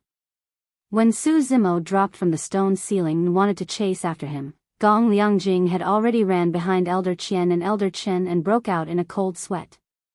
At this very moment, Su Zimo landed in the crowd of Qi Refinement Warriors. In the narrow and small cave, the Qi Refinement Warriors from Joyful Clan barely had any space to dodge. In his panic, someone even bumped into Su Zimo when he was trying to flee. Su Zimo's sinister and cold laughter resonated in the dark. "Ha ha ha ha, you wish to kill me. Such a small number of people is not enough." Poof! Poof! Poof! Su Zimo did not even need to look. With the cold moon saber in his hands, he could slay the Qi Refinement Warriors on sight easily with any casual wave of his saber.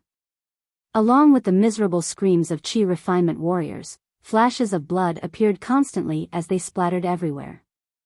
In this cave, Su Zimo was like a tiger moving into a herd of sheep, chopping those on the left and slashing those on the right, going on a rampage. The Qi Refinement Warriors from Joyful Clan could not retaliate at all. Even escaping was wishful thinking. This was an ambush targeted at the Joyful clan that could be described as perfect.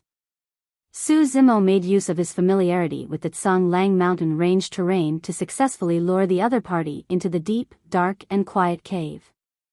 The cultivator's advantages were minimized whereas Su Zimo's merits were unleashed to the maximum. The three elders of Joyful clan stood rooted to the ground, perspiring on their foreheads but did not make any moves. It was not because they did not want to. It was because Su Zimo had been moving about in the crowd continuously. His movement techniques were swift and agile. The cave was already very dim.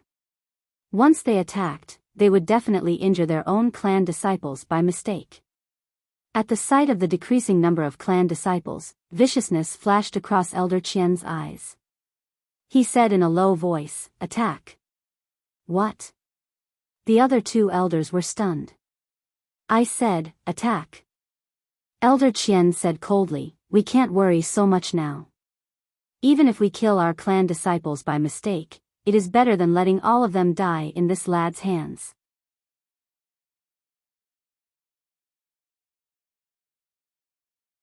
Chapter 45, On the Brink of Death. Chapter 45, On the Brink of Death. In the darkness, the three elders from Joyful clan wore capricious expressions. Simultaneously, the trio unsheathed their spirit weapons. There were 2 inferior-grade weapons and 1 middle-grade one. Swash. Swash. Swash. The spirit weapons shone brightly, exuding cold and sinister murderous intents and charging forward. Poof. Poof. 2 clan disciples from the Joyful clan were unprepared and killed on the spot by the spirit weapons of the Elder Qian trio. Unabated, the spirit weapons continued to charge at the vital points on Su Zimo's body. In the small and narrow cave, the people from Joyful clan barely had any space to avoid the attacks. Nevertheless, this also meant that Su Zimo's movements would be greatly restricted. Su Zimo did not expect the 3 elders of the Joyful clan to be so ferocious and merciless. They actually attacked forcefully without caring about the safety of their clan disciples. Su Zimo tilted his head and averted the ring-shaped sword weapon which was the greatest threat to him. He lowered his body and dodged a flying sword. Using a reverse grip on his saber, he slashed all the Qi refinement warriors in front of him. Poof! At the same time, a dot of cold light suddenly appeared on this Qi refinement warrior's chest. Another flying sword came out from this person's chest and pierced toward Su Zimo's throat. It was too close. Given the distance, Su Zimo could not avoid it at all. Su Zimo retracted the cold moon saber and then blocked the flying sword. Clang! Clashing sounds of sword and saber could be heard and sparks flew everywhere. Su Zimo's entire body had taken a huge blow. His perlicue split upon the impact and blood was spilling out from it. The cold moon saber was almost flung out of his hands. Since both parties started fighting, Su Zimo had been trying to avoid a direct confrontation with the Foundation establishment cultivators. As expected, the power of the flying swords controlled by the Foundation establishment cultivators was definitely not something that his body could endure. Su Zimo's entire right arm felt numb. He could not exert any strength at that point in time. The inferior-grade spirit weapon directed by an early-stage Foundation establishment cultivator was already so powerful. If Su Zimo were to forcefully receive Elder Qian's ring-shaped middle-grade spirit weapon, he feared he would become paralyzed on the spot. Of course, this slash of Su Zimo's was not completely useless. Elder Qian's flying sword should have pierced Su Zimo's chest, but due to colliding with the cold moon saber, it deviated slightly and penetrated Su Zimo's scapular region, splattering fresh blood everywhere. This was Su Zimo's first injury since the start of the fight. The piercing pain in his shoulder region was unbearable and he could no longer use his left arm. It is so powerful. Su Zimo was secretly astonished. Su Zimo could escape without the slightest bit of injury when he fought perfected Qi refinement warriors head-on. However, the power of early-stage Foundation establishment cultivators had crossed into a different level. Fortunately, although Su Zimo's right arm felt numb, it did not suffer too huge a blow. After resting for a while, he could still continue with the fight. Su Zimo no longer dared to remain in this place. He turned, used Mountain Reliance to send the few Chi refinement warriors who blocked his way flying, executed movement techniques and dashed towards the outside of the cave. Su Zimo was unaware that, at this very moment, the Elder Qian trio were feeling even more stunned, their faces full of disbelief. He didn't die. He actually blocked Elder Qian's sword. How is that possible? He is actually still alive and jumping, and has the energy to escape outside? Elder Qian decisively shouted, "Hurry up and chase him. This lad is injured and can't run too far away." The three elders followed after Su Zimo first while the remaining Chi refinement warriors from Joyful Clan hurried over. They really did not wish to stay any longer in this cave. Before entering the cave, there were still more than 80 Chi refinement warriors. Now, there were only about 50 Chi refinement warriors left. Most of them died in Su Zimo's hands, and a few in the hands of the clan elders. In fact, everyone was aware in their hearts that, no matter the outcome, the Joyful Clan had already lost. 5 Foundation establishment cultivators had led about 100 Chi refinement warriors to chase after a mortal. That was almost half the strength of the clan. Yet, half of the forces were killed. 2 elders were dead. The remaining Chi refinement warriors were still badly shaken, terrified and wondering what happened. "We have to kill him." Elder Qian clenched his teeth and said with a sinister and gloomy expression. Elder Qian revealed a ferocious expression and said viciously, "It will be best if we can capture him alive. I want to make him suffer endless tortures for the rest of his life, and then crush this lad's bones into ashes and chop his corpse into 10,000 pieces. We can't let the Su family off too. We will ensure that their blood flows like a river, and even the fowls and dogs will not be spared." Gong Liangjing said coldly. Everyone from Joyful Clan chased after Su Zimo. Although it was still snowing heavily outside, it was spacious and open. They had finally got rid of the suffocating pressure felt inside the cave. "Over there." Elder Qian pointed to a place in front. Not far away, Su Zimo was dashing continuously, holding onto his left arm, dripping blood and appearing extremely eye-catching on the snowy ground. "Chase!" Everyone from Joyful Clan rose to the sky and charged forward. "Brother Qian, the spirit Qi on the protection talisman can't hold on for too long. We have to subdue this lad as soon as possible," Elder Qian said in a low voice. "Once the protection talismans lose their effect, our lives will also be in danger. Once the talisman was released, it could not be effective all the time. After sustaining itself for a period of time, it would lose its effect and the spirit Qi on it dissipated. Elder Qian had such a protection talisman on him. Once the effect was gone, he would be no different from Gong Liangjing. If he were to encounter the same situation in the cave, it would be hard for him to escape death." Elder Qian nodded. In fact, he had another protection talisman in his storage bag. However, protection talismans were very precious and he did not wish to waste it. Elder Qian stepped onto the flying sword, clasped both hands and muttered a sutra. In the wind and snow, as if they had been summoned, a mysterious flow of energy suddenly surged into Elder Qian's fingertips. Ground caving skill. Elder Qian suddenly pointed to the direction in which Su Zimo was escaping. Long before this, Su Zimo had sensed a wave of trepidation in his heart. Upon hearing Elder Qian's voice, he quickly paused his steps. Boom! The ground right in front of Su Zimo seemed to have suffered a powerful impact. It suddenly collapsed and a huge pit appeared. If Su Zimo was unprepared and his legs wobbled, he would have fallen directly into this deep pit. What is this? Su Zimo's eyes were alternating between shock and puzzlement.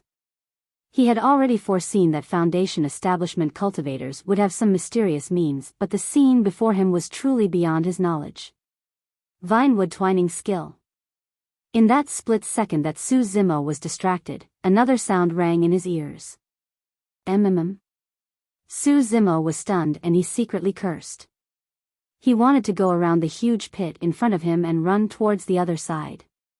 Unexpectedly, just as Su Zimo got up, a few withered branches and vines suddenly crept up from the snow below his feet and ensnared both his legs. Swoosh! Swoosh! Swoosh! Sounds of spirit weapons breaking through the air could be heard. It was terrifying and soul-stirring. At this moment, Su Zimo's body was restrained and he could not move or dodge. Once he was hit by the spirit weapon, he would die instantly. Su Zimo remained calm in the face of danger. He dropped to the ground directly, reverse-gripped the cold moon saber and slashed hard on the vines holding both his feet. Snap! The vines broke. At the same time, spirit weapons successively appeared before him. Su Zimo clenched his teeth, twisted his body till the limit and contracted his large tendons. Crisp and cracking sounds could be heard coming from the bones in his body. He had an extremely close shave with the 3 spirit weapons from the joyful clan elders. After successfully dodging the 3 spirit weapons, no matter how, Su Zimo could not avert the over 50 other spirit weapons that were coming towards him. Although all of them were from Chi Refinement warriors, more than 50 Chi Refinement warriors attacked at the same time. Hence, this was a frightening force not to be underestimated. All of a sudden, the situation became extremely dangerous and Su Zimo was on the brink of death.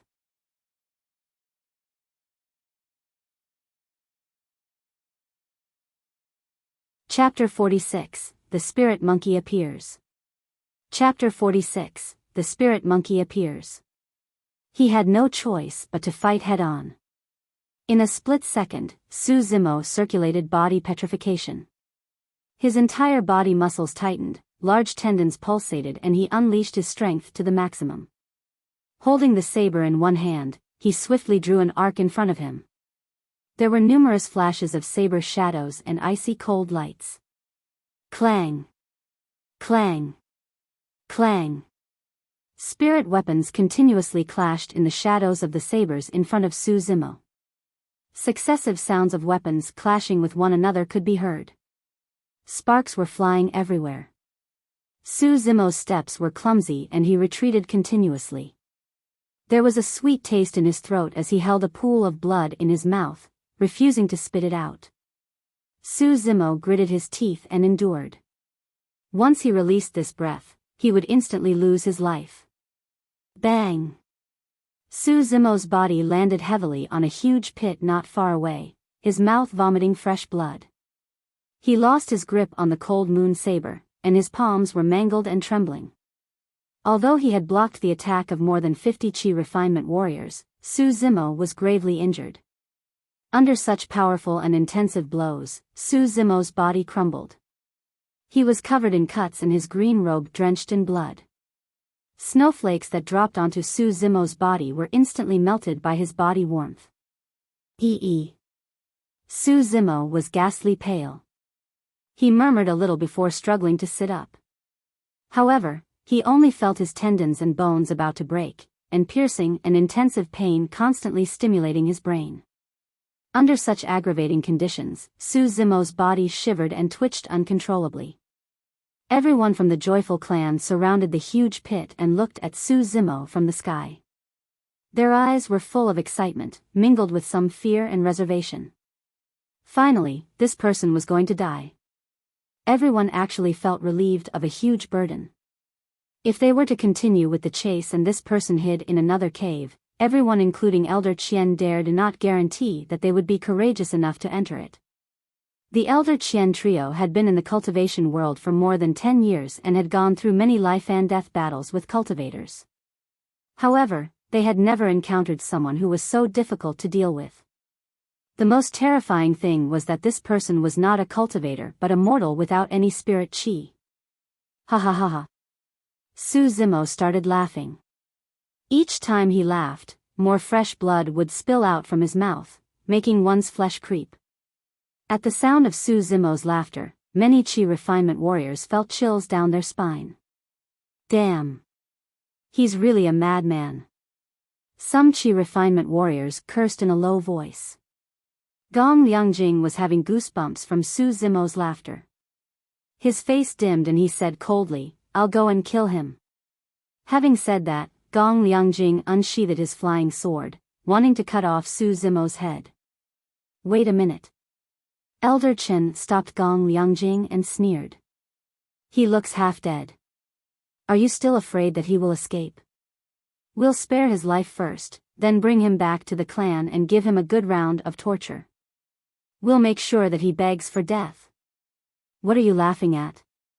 At this juncture, Elder Chen suddenly asked. He narrowed his eyes and stared at Su Zimo. Hee hee. There was a flash of mockery in Su Zimo's eyes. Tilting his head, he spat out a mouthful of blood, raised his brows and said, "Do you really think that you will surely win? Mark my words. Song Lang Mountain Range will be your tomb." Just as he finished his words, he gave out a deep and deafening roar, Sanguine Ape Transformation. The Sanguine Ape Transformation was the last style of the Sanguine Ape Tri-style. In Dai Yu's words, this style was the essence and also a forbidden skill that could not be used unless one was on the brink of death. Su Zimo rampantly circulated the incantation of Sanguine Ape Transformation and constantly did breathing and expiration. If he did not use this style at this juncture, he would no longer have any chance to do so. At the sound of the three words Sanguine Ape Transformation, everyone from Joyful Clan jumped in shock. Elder Qian and Trio shuddered and moved a step back instinctively. Everyone's expression was grave as they fixed their gazes at the Su Zimo in the deep pit, preparing to attack at any point in time. However, after about 10 moments of breath, Su Zimo was still sitting in the pit, looking expressionless and still. Nothing changed. Su Zimo's heart sank deeply to the bottom. How could this be?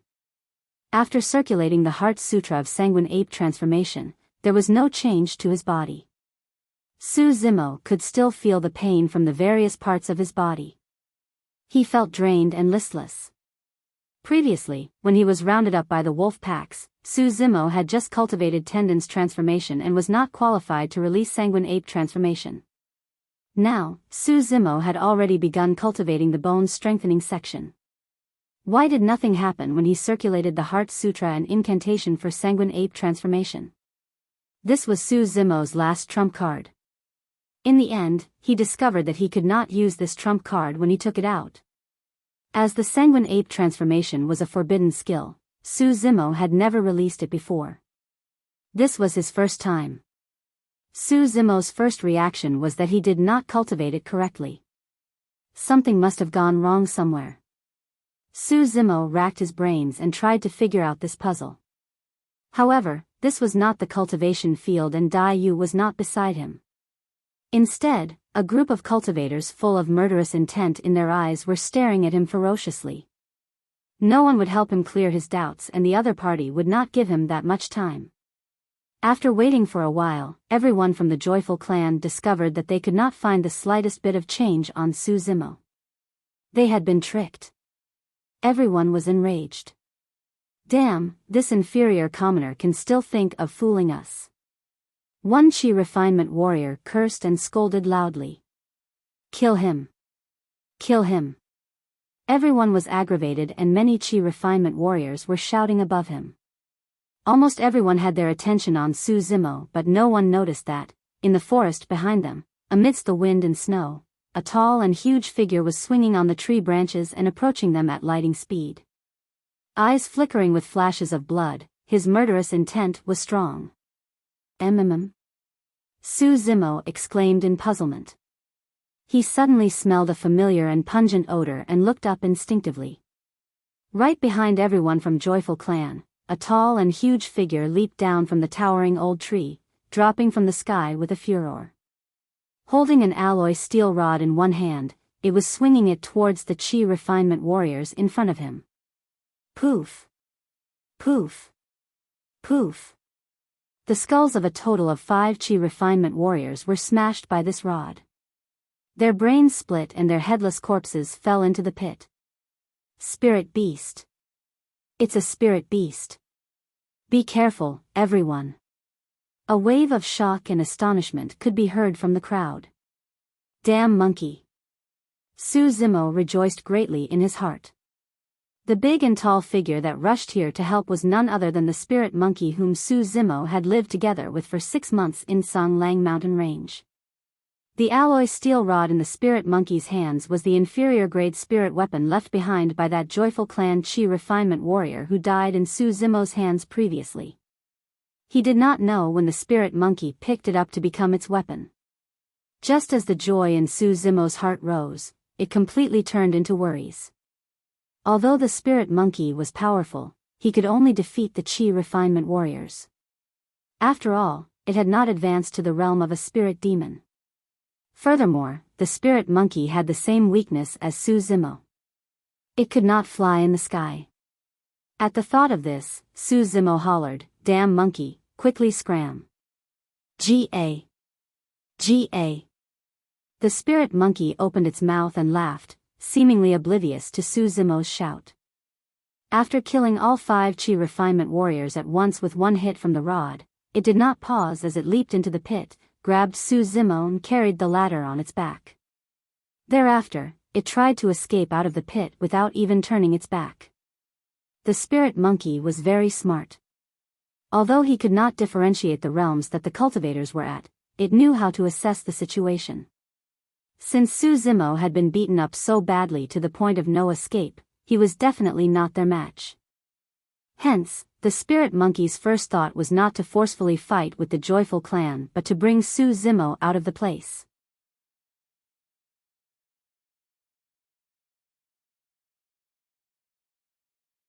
Chapter 47, Landed in a Desperate Situation. Chapter 47, Landed in a Desperate Situation. Which bastard dares to wreck the important matter of my joyful clan? Elder Qian was instantly enraged. After a moment of distraction, he leaped onto the flying sword in the sky and led everyone from the joyful clan to chase after them. Flashes of light streaked across the sky. Elder Qian's face was ghastly pale as he glared at Elder Qin, clenched his teeth and scolded, "Look at your jinxed mouth." Earlier on, Elder Qin had just said that it was impossible for Su Zimo to escape given the latter's grave injuries.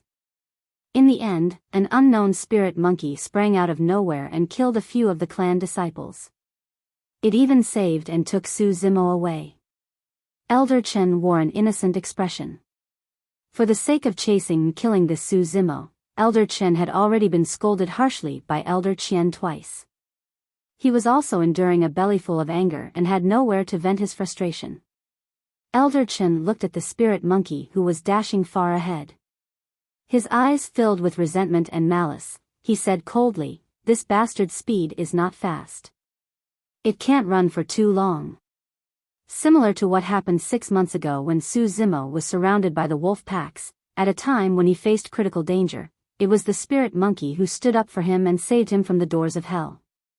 However, the situation this time was different from that 6 years ago.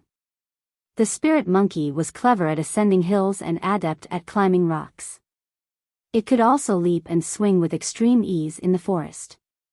However, speed was not its forte. Furthermore, the spirit monkey was carrying someone on his back. Su Zimo made use of environment, terrain and external factors to cause the joyful clan to suffer heavy casualties.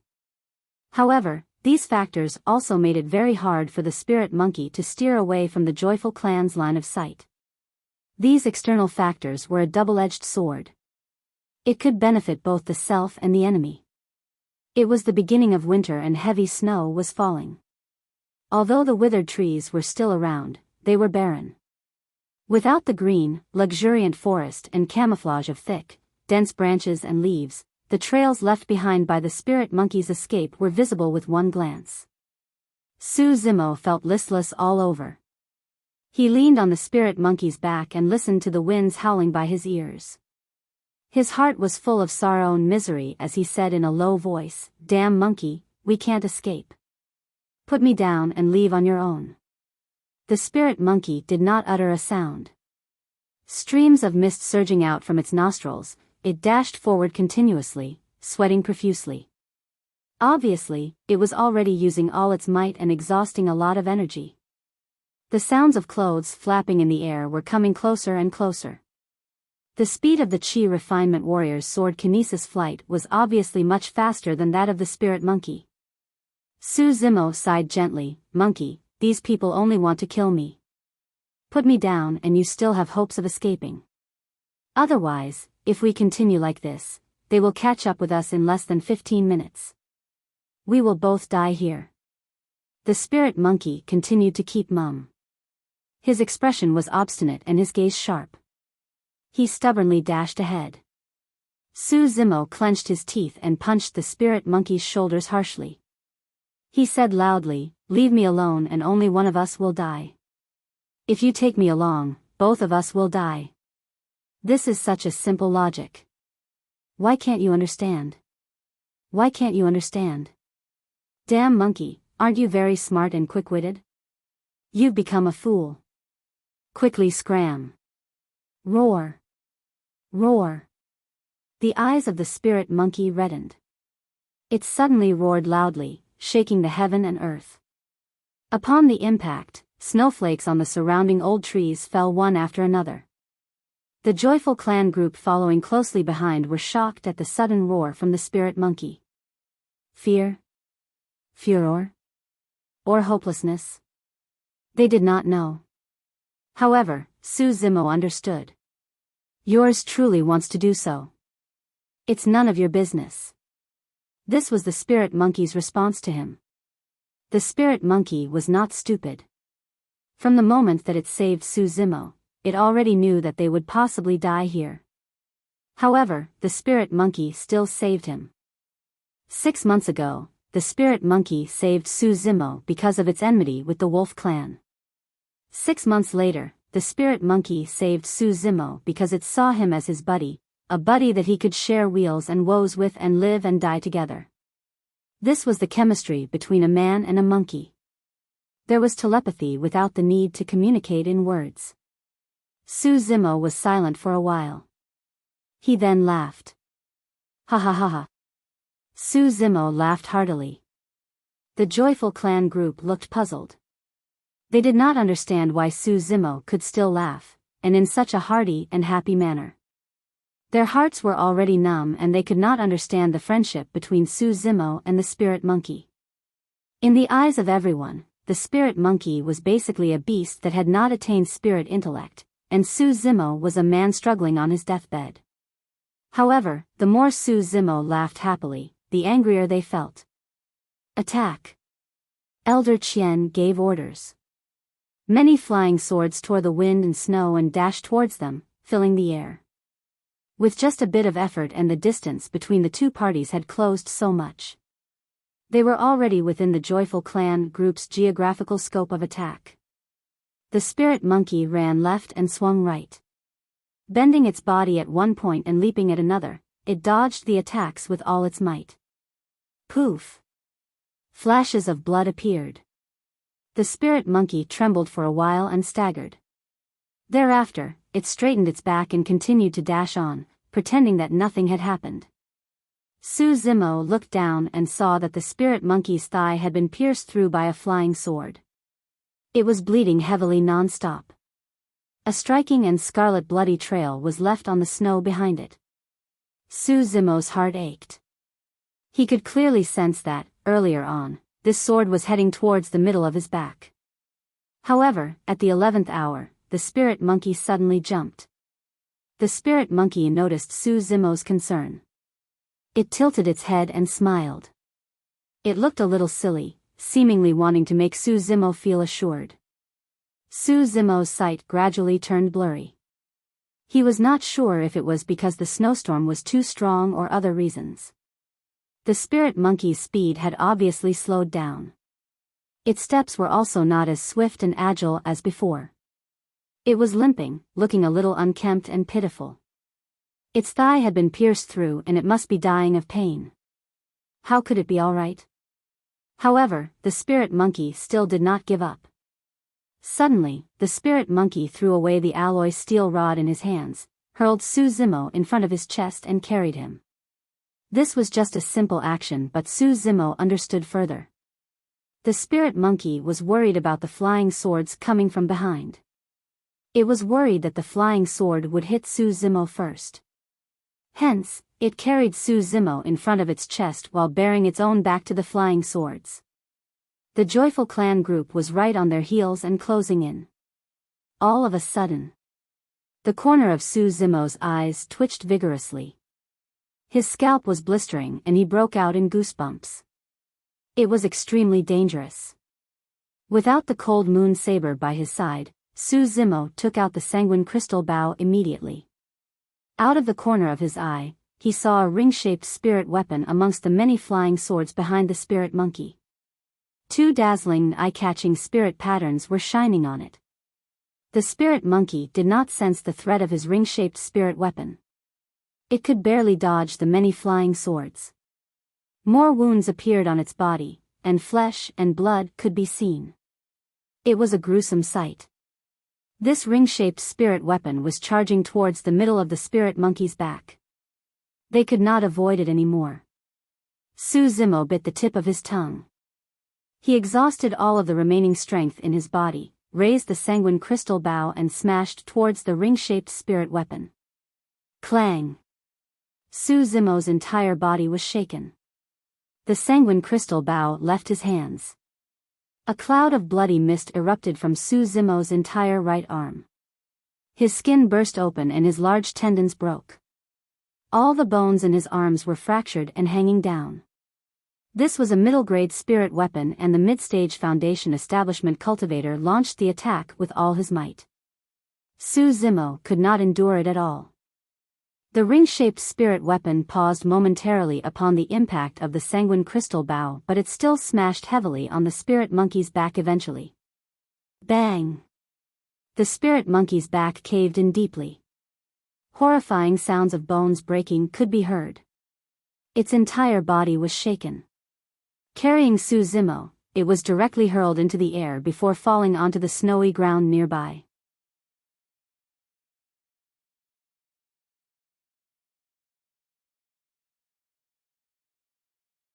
Chapter 48, Sanguine Ape Transformation.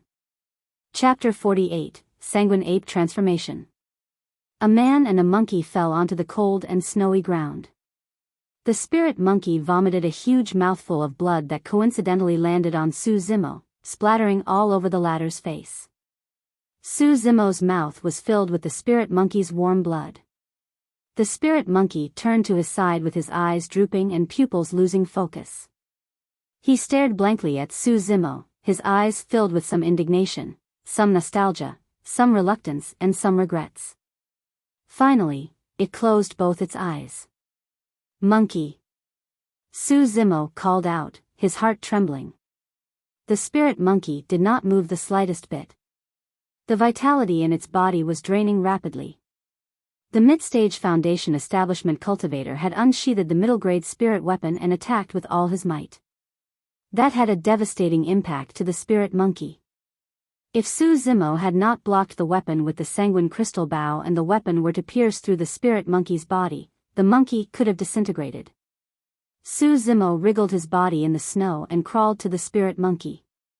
He reached out his uninjured left palm and patted the spirit monkey's cheeks continuously, speaking in a trembling voice, "Monkey, wake up. Please don't die." The spirit monkey did not utter a sound. It looked like it had fallen asleep. Su Zimo bowed his head. His black hair scattered down and covered both his eyes, which were gradually reddening. It was not light or dark red. It was a bloody scarlet red. It was striking, eerie and frightening. Su Zimo was already covered in wounds. After being splashed with and swallowing the spirit monkey's blood, a trace of the spirit monkey's blood had already been integrated into his blood and veins. This trace of blood from the spirit monkey was circulating rampantly in his body and resulted in many strange and chaotic changes. Su Zimo's veins and blood were boiling. Besides Su Zimo himself, the Joyful Clan people would not be able to sense such changes. The Joyful Clan people floated in mid-air, encircling a man and a monkey. They finally heaved a sigh of relief. Elder Chen looked as though he had a weight off his shoulders. He swallowed his saliva and smiled lightly. Although there were some hiccups, we still didn't let them escape. At the sound of these words, Elder Qian's face dimmed. Just as he wanted to ask Elder Chen to shut his jinxed mouth up, he heard a sound filled with cold and pervasive murderous intent. All of you have to die today. Everyone glanced at the source of the sound, only to see Su Zimo, who was kneeling on the snow, suddenly standing up and gradually turning his head back. As the cold wind blew past him, a pair of bloody red eyes were revealed. Pust. After being glanced at by this pair of bloody eyes, everyone suddenly felt chills down their spines and could not help gasping in cold. Sanguine, ape, transformation. Just as he finished his words, the energy in the blood and veins of Su Zimo's body surged rampantly. His large tendons pulsated, flesh and blood recharged, body expanded into a strong and huge figure that actually reached a height of 10 feet. 10 feet was already slightly more than 3 meters tall. He was 2 times taller than an ordinary man. Although the joyful clan people were flying in the air, they were at most at the height of about 10 feet. If they were too far away, their control of the spirit weapons would definitely weaken. However, Su Zimo's current height was already 10 feet. Both his eyes were at the same level as the joyful clan people. In comparison to Su Zimo, everyone suddenly looked relatively small and insignificant. What monster is this? Some of the Qi refinement warriors were so scared that they turned as white as a sheet. Their voices were trembling. Giant. Wrong. This appearance did not belong to the human clan. Sanguine ape transformation's transformation was not restricted to the body figure and height. Even Su Zimo's appearance had undergone a drastic change. He looked ferocious and frightening, and bore a resemblance to the spirit monkey who was lying on the ground. A giant ape. The muscles on Su Zimo's body were knotted together like metal casing. They were flickering with metallic shine and filled with an explosive strength. That pair of bloody eyes were exuding endless murderous intent.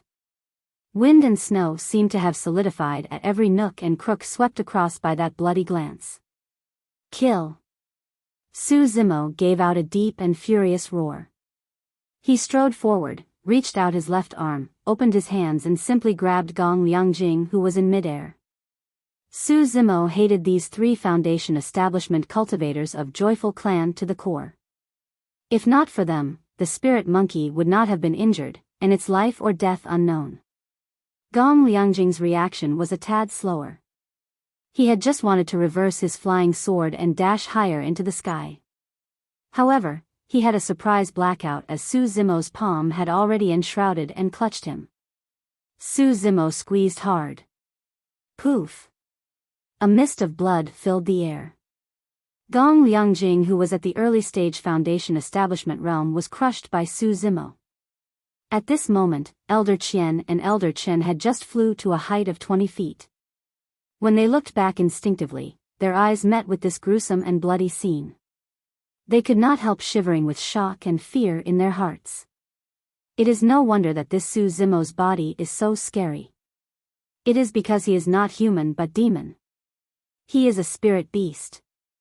Elder Qian said coldly.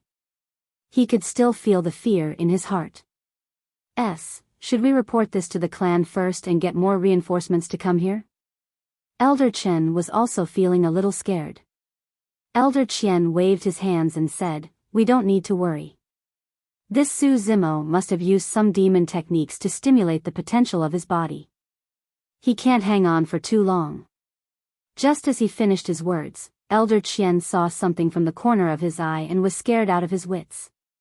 He did not even have the time to call out to Elder Chen as he started fleeing to one side. Bang! Both Su Zimo's feet stepped on the ground heavily. His legs bent slightly and then jumped into the air. Initially, there was nothing to be alarmed about a jump. However, Su Zimo's leap actually covered a height of 10 feet. How strong must the body be in order to erupt such frightening strength? Elder Chen heard a deafening sound. Slightly distracted, he felt his vision dimming and he looked up instinctively. Unknowingly, Su Zimo had already appeared at the top of his head. A humongous footprint landed and trampled with the power capable of destroying everything. Bang! The footprint landed on top of Elder Chen's head. The protection talisman was shining brightly and shaking vigorously. Lines of cracks appeared on its surface. This protection talisman had been released for a long time. Hence, there was very little spirit chi left on it. On the impact of Su Zimo's violent strength, it was instantly on the verge of collapse and could shatter to pieces at any point in time. Once the protection talisman lost its effect, Elder Chen would be no different from other chi refinement warriors in front of Su Zimo. Elder Chen turned pale with fright. Just as he wanted to flee from the spot with the flying sword, another soul immediately trampled. There was hardly any pause in between. This time, it was even more ferocious, strong and powerful. Divine steed trampling. With every successive step, the strength would increase and become stronger. Snap! The protection talisman shattered. Another step came. Poof! Elder Chen was directly trampled till death by Su Zimo and ground into minced meat. In the blink of an eye, 2 out of the remaining 3 elders of Joyful Clan had died. Only the mid-stage foundation establishment Elder Qian was left. Elder Qian knew that Su Zimo would definitely target him next. Swoosh! Elder Qian controlled the flying sword and rose continuously in the air, wanting to distance himself from Su Zimo as much as possible. No matter how strong Su Zimo was or how astonishing the powers he erupted, he could not fly, and that was his weakness. 30 feet, 40 feet. In the blink of an eye, Elder Qian had already risen to the height of 50 feet tall. It was only until now did Elder Qian's expression gradually ease. After calming down, he looked back. Elder Qian was stupefied. He exclaimed in puzzlement, "Where is he?"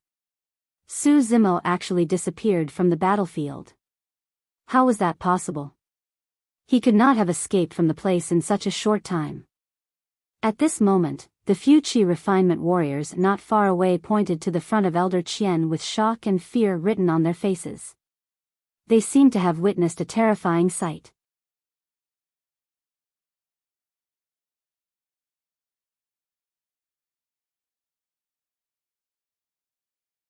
Chapter 49, Tomb. Chapter 49, Tomb. Swoosh. Sounds of snowflakes falling could be heard coming from behind Elder Qian. Elder Qian was stunned and he looked back instinctively. Behind him was a tall and old tree. It was sturdy and straight, with a height of about 70 to 80 feet.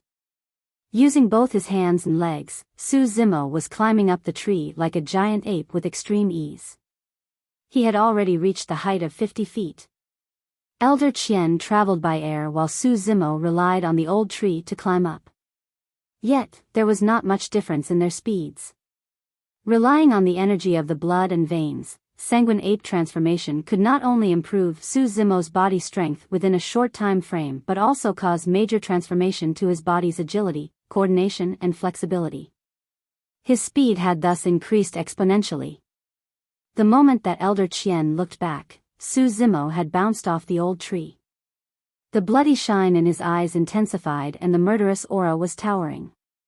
He reached out his gigantic palm, almost engulfing Elder Qian. Su Zimo's palm looked soft and weak like a tongue.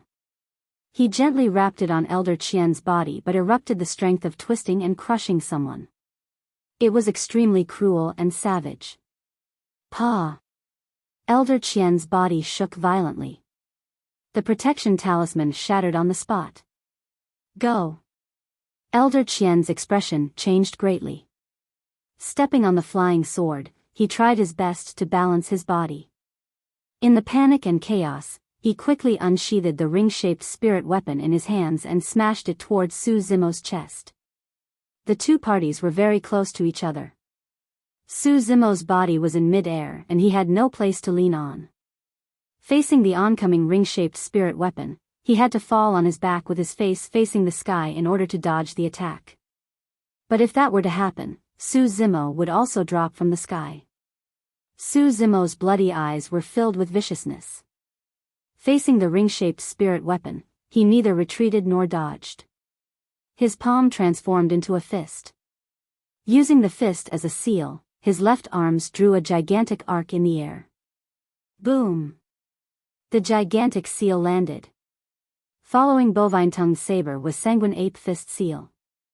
Su Zimo would rather take the hit by the middle-grade spirit weapon so that he could kill Elder Qian with his palm.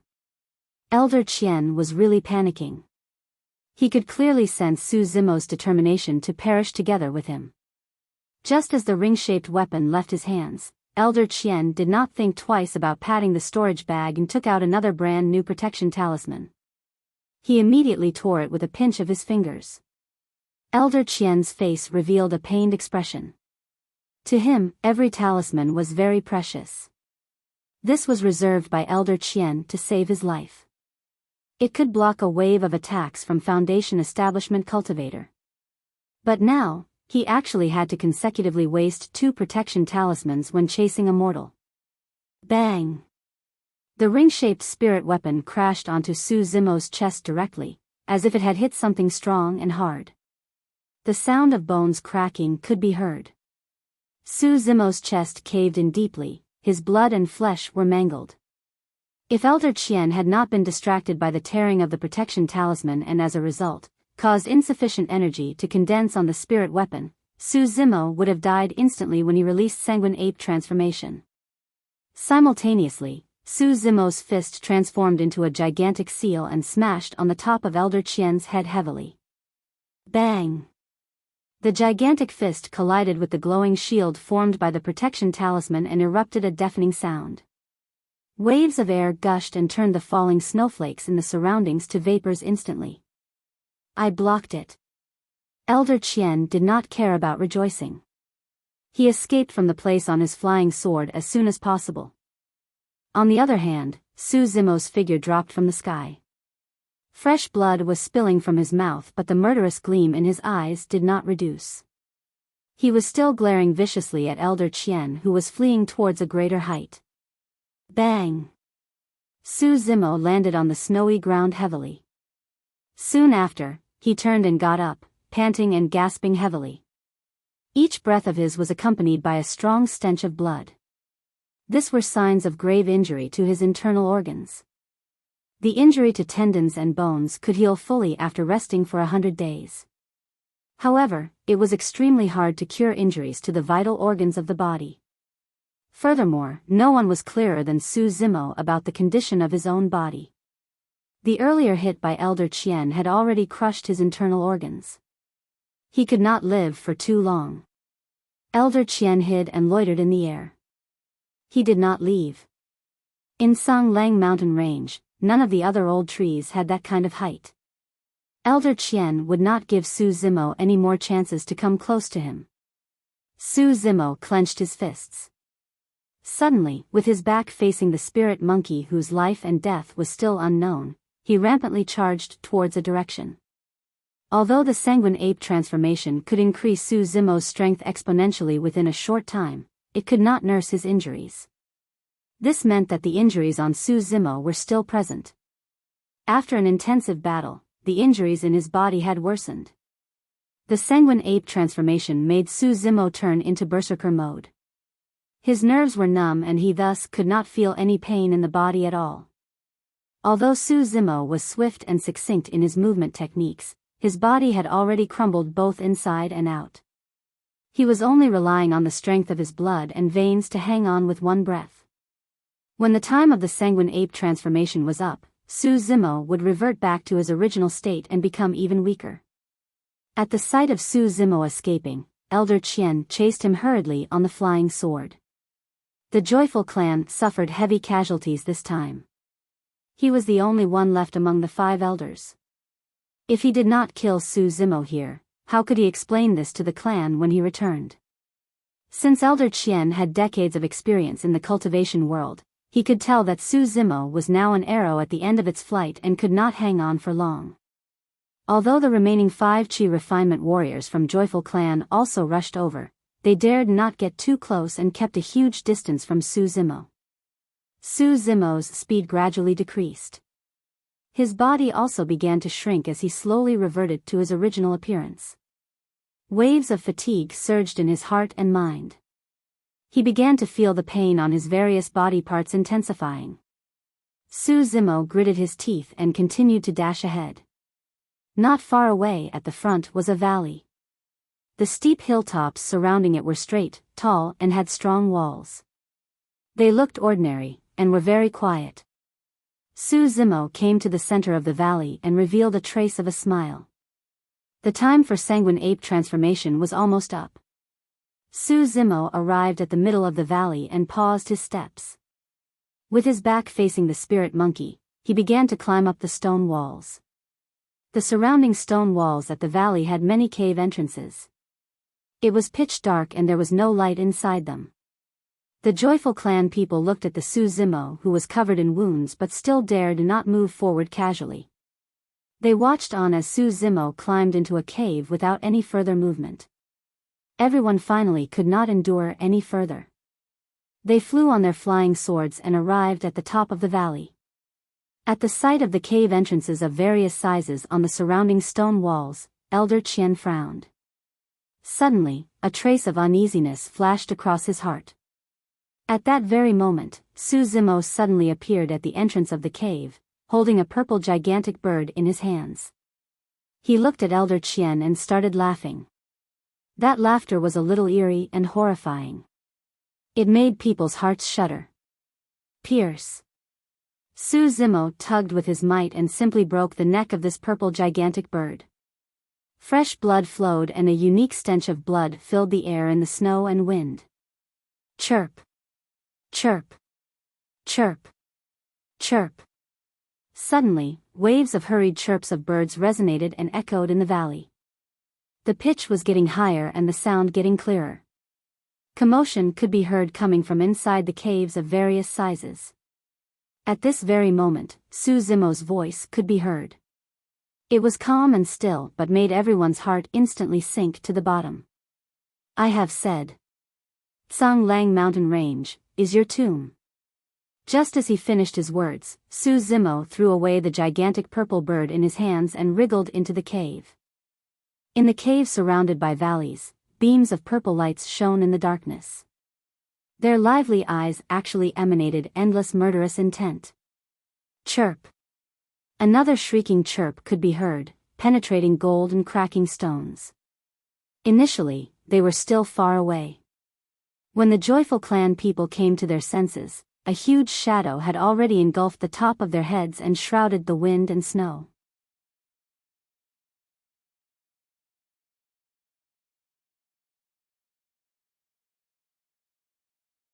Chapter 50, She Still Came. Chapter 50, She Still Came. The joyful clan people looked up, only to see a gigantic eagle with a huge pair of purple wings circling the skies above the valley. Its gigantic wings were spreading and shrouding the sky and sun. The wings on the purple eagle were impregnable and had an illustrious, metallic shine. Its pair of claws was strong and powerful, seemingly able to crush the hilltop. This was obviously the leader of the purple-winged eagles. Both its eyes exuded boundless fury and murderous intent. Spirit demon? Elder Qian's voice was trembling and his face drained of colors.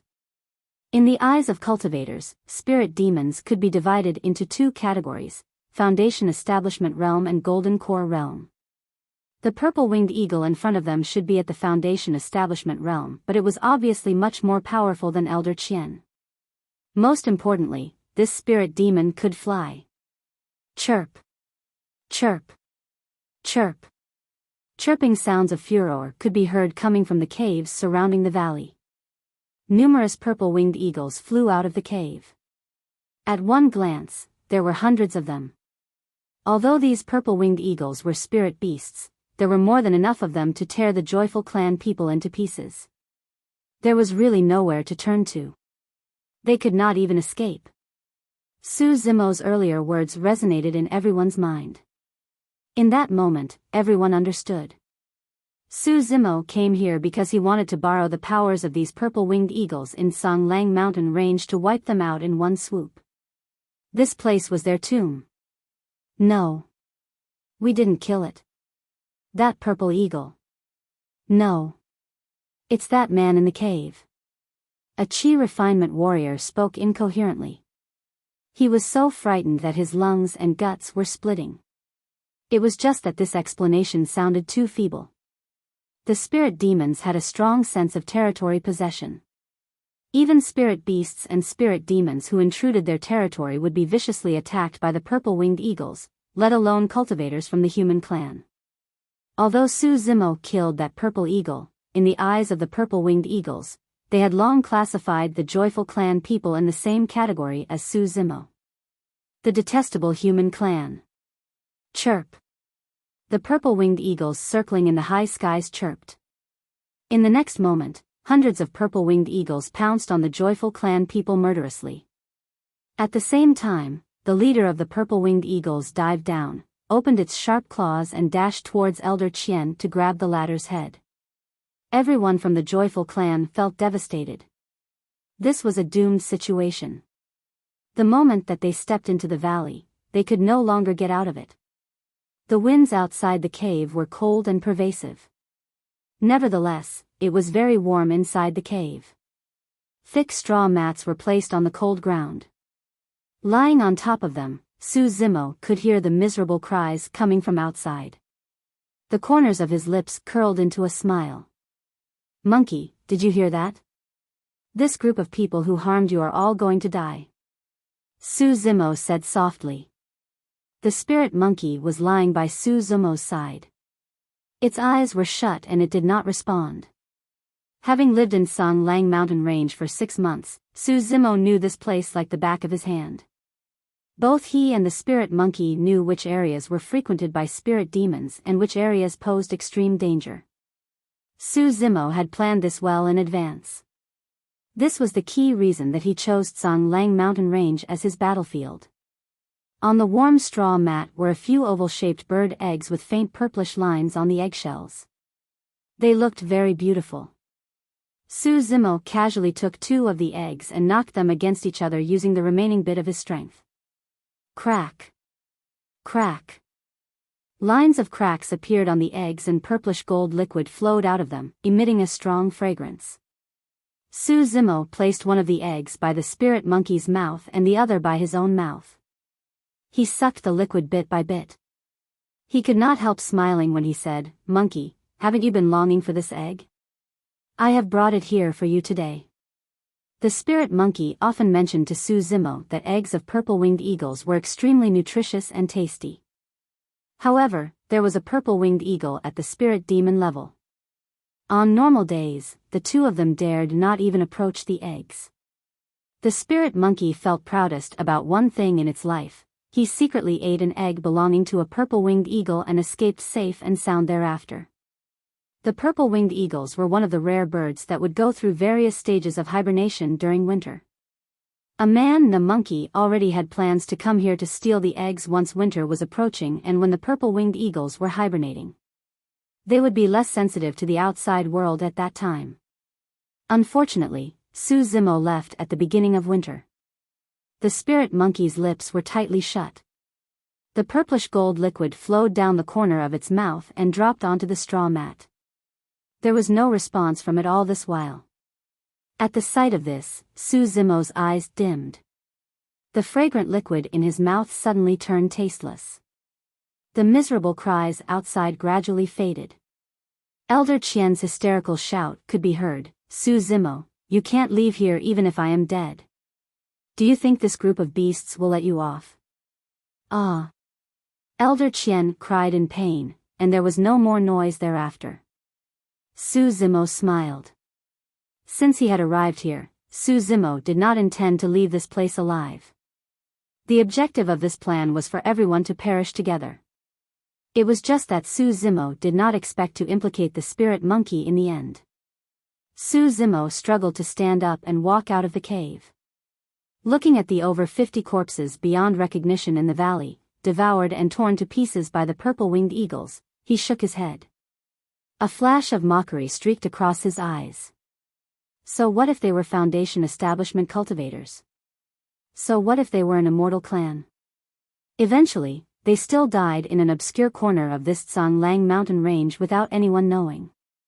In actual fact, One would say that the death of the joyful clan people was due to Su Zimo's trap rather than being devoured by the purple-winged eagles.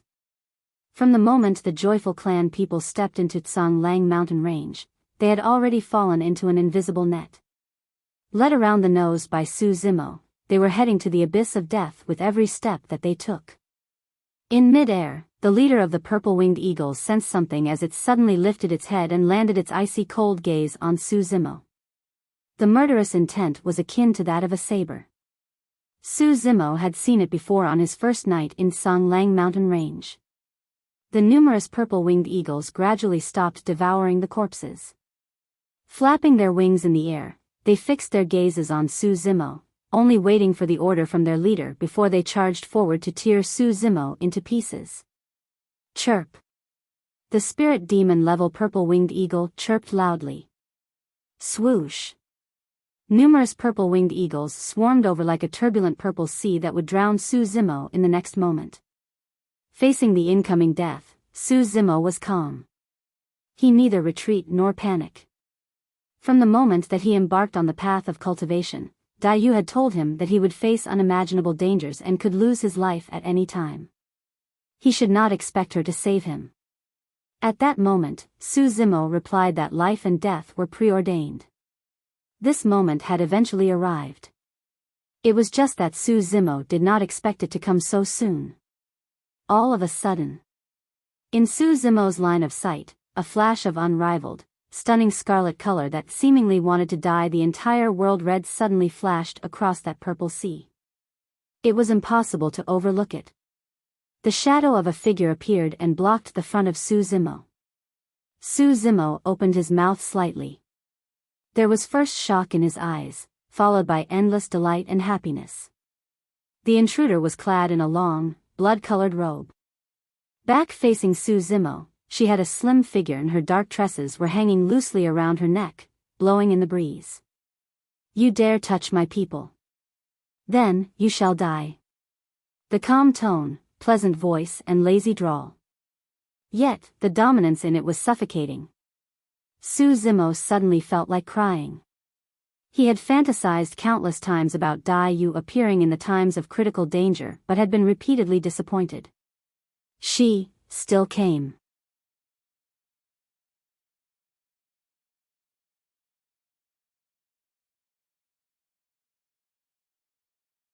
Chapter 51, A Tiger's Prowess at Heart. Chapter 51, A Tiger's Prowess at Heart. Su Zimo opened his eyes wide to catch a clear glimpse of Dayu's every move, but waves of fatigue hit him. No longer able to endure it, he collapsed. From the battle in the capital to the slaying of Luo Tianwu in Jianan City, the ambush in Tsang Lang mountain range to the journey of running for his life, he had not slept or rested for more than 2 weeks. Having traveled day and night, Su Zimo had already exhausted the last bit of strength in his body.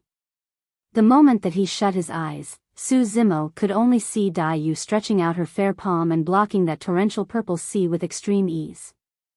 In the next moment, Dayu clenched her fists. The purple sea exploded instantly, emanating a sorrowful yet breathtaking mist of blood. Su Zimo fainted. Not knowing how long had passed, Su Zimo gradually regained his consciousness. He could sense a familiar aura when he opened his eyes. This was the cultivation field. Su Zimo was soaked in the wooden barrel.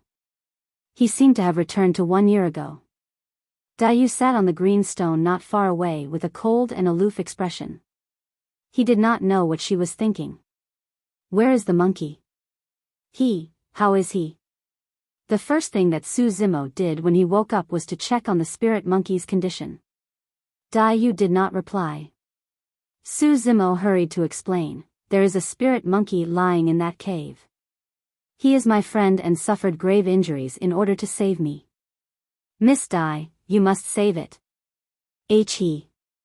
Su Zimo was anxious but he could not continue further. Given Dayu's temperament, it was already surprising that she would appear to save him. Why would she care about the life of a spirit beast? After some time, Dayu said nonchalantly, you don't need to bother about it. Its physique is much stronger than you. Ah. Su Zimo was momentarily stunned. Thereafter, he was overjoyed. He pursued, "The monkey is still alive?" Dai was silent, seemingly like she could not be bothered to respond. Su Zimo could not help smiling.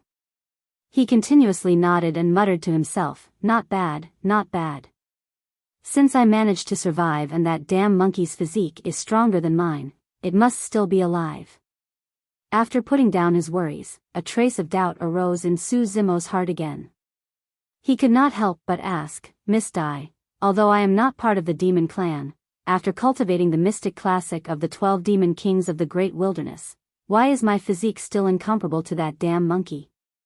The corners of Dai Yu's mouth pursed slightly. "You have only cultivated 3 sections, body tempering, tendons transformation and bones strengthening, and only attained initial success for them. The most difficult part of this skill that will cause great changes to your body are all at the later sections. You're still far from it." Su Zimo nodded. Looking at his body, he discovered that his right arm, which had almost become invalid, was completely fine now. There were no traces of injury on his body at all. "How long have I been sleeping?" Su Zimo asked. 10 days. Su Zimo was secretly shocked. He had suffered such grave injuries. Initially, he had felt very fortunate to have escaped death and thought that he would not recover completely. Unexpectedly, he was almost fully recovered in just 10 days after Dai Yu saved and brought him back. It was not just that. After this battle, Su Zimo felt that his body had become significantly stronger and more powerful. His bones were tough and strong. He had attained initial success in the bones strengthening section. This could be called bringing the dying back to life with a miraculous cure. Was there anything else that Dai Yu could not do? Although Dai Yu had told Su Zimo from the beginning that he was not allowed to inquire about her background and identity, Su Zimo often pondered deeply about it in private. Who exactly was Dai Yu? At what cultivation realm was she at? Suddenly, Su Zimo sensed something and looked over. On the green stone, Dai Yu was looking at Su Zimo calmly. Both her eyes were as crystal clear as water. They were beautiful and glistening with traces of ripples. For some unknown reason, Su Zimo suddenly felt a little nervous. "Miss Dai Yu. I have to go now." Su Zimo's expression froze, and his mind went blank. "You're not coming back?" "Yes." Su Zimo was silent and in low spirits. In that instant, the joyful feelings of surviving a calamity vanished completely into the thin air. Dai Yu said, "I can't teach you anymore. Hence, I have planted a spirit root in you. The quality won't be any lesser than the heaven spirit root. For your next steps, go look for an immortal cultivation clan to join." "Can a spirit root be planted?" "Others cannot, but I can." Dai Yu seemed to have thought of something. She smiled faintly and said, "After going into immortal cultivation, you can also execute sword kinesis flight.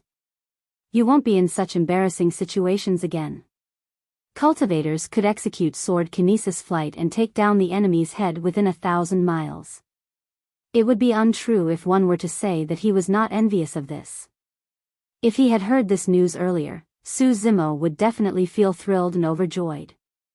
However, Su Zimo really could not lift his spirits now. "Why?"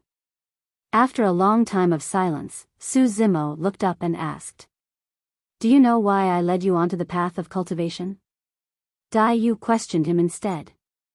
Su Zimo shook his head.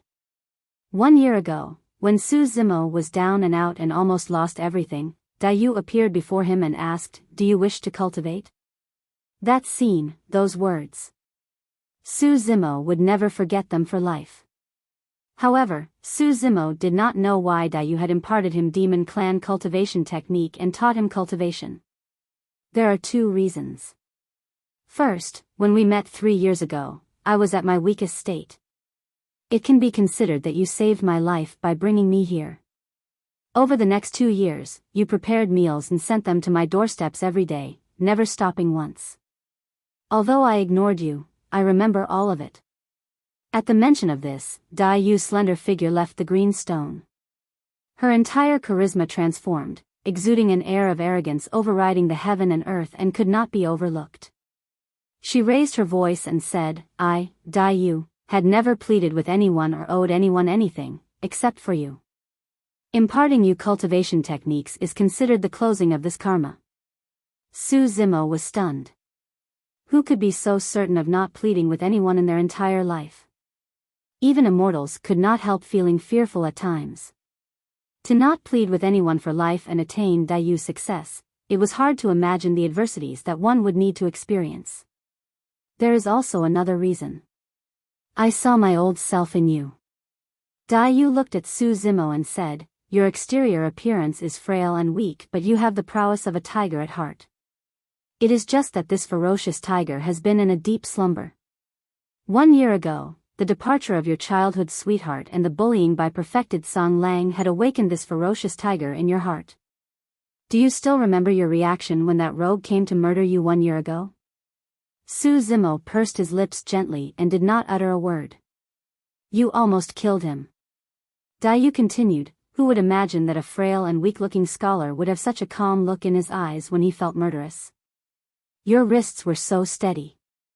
At that moment, in my eyes, you were a jade that had not been carved and polished. You are born to venture into the cruel and bloody cultivation world.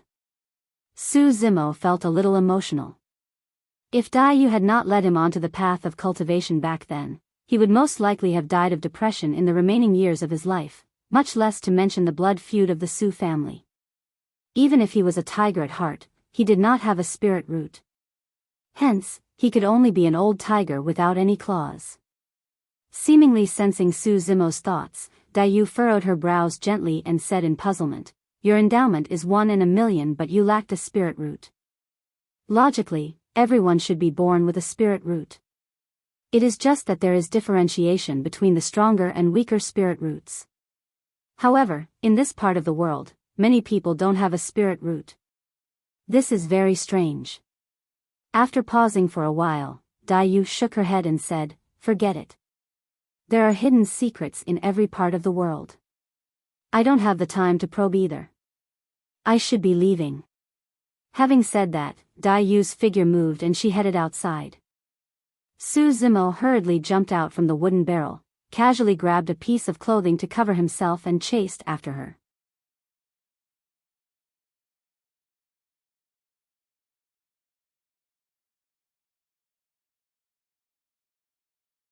Chapter 52, Transformed into Butterflies and Left.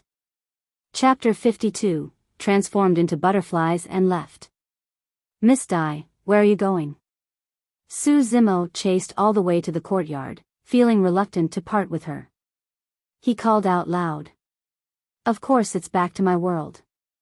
Biyao turned around and looked at Su Zimo with a smile on her face, as she said jokingly, you and I are from 2 different worlds. This was what Shenmingqi said to Su Zimo when she left him back then. Now that the same words were spoken by Biyao, there was no contempt in it. Instead, it seemed as if they were very good longtime friends and were joking with each other. Of course, there was a hint of melancholy to it.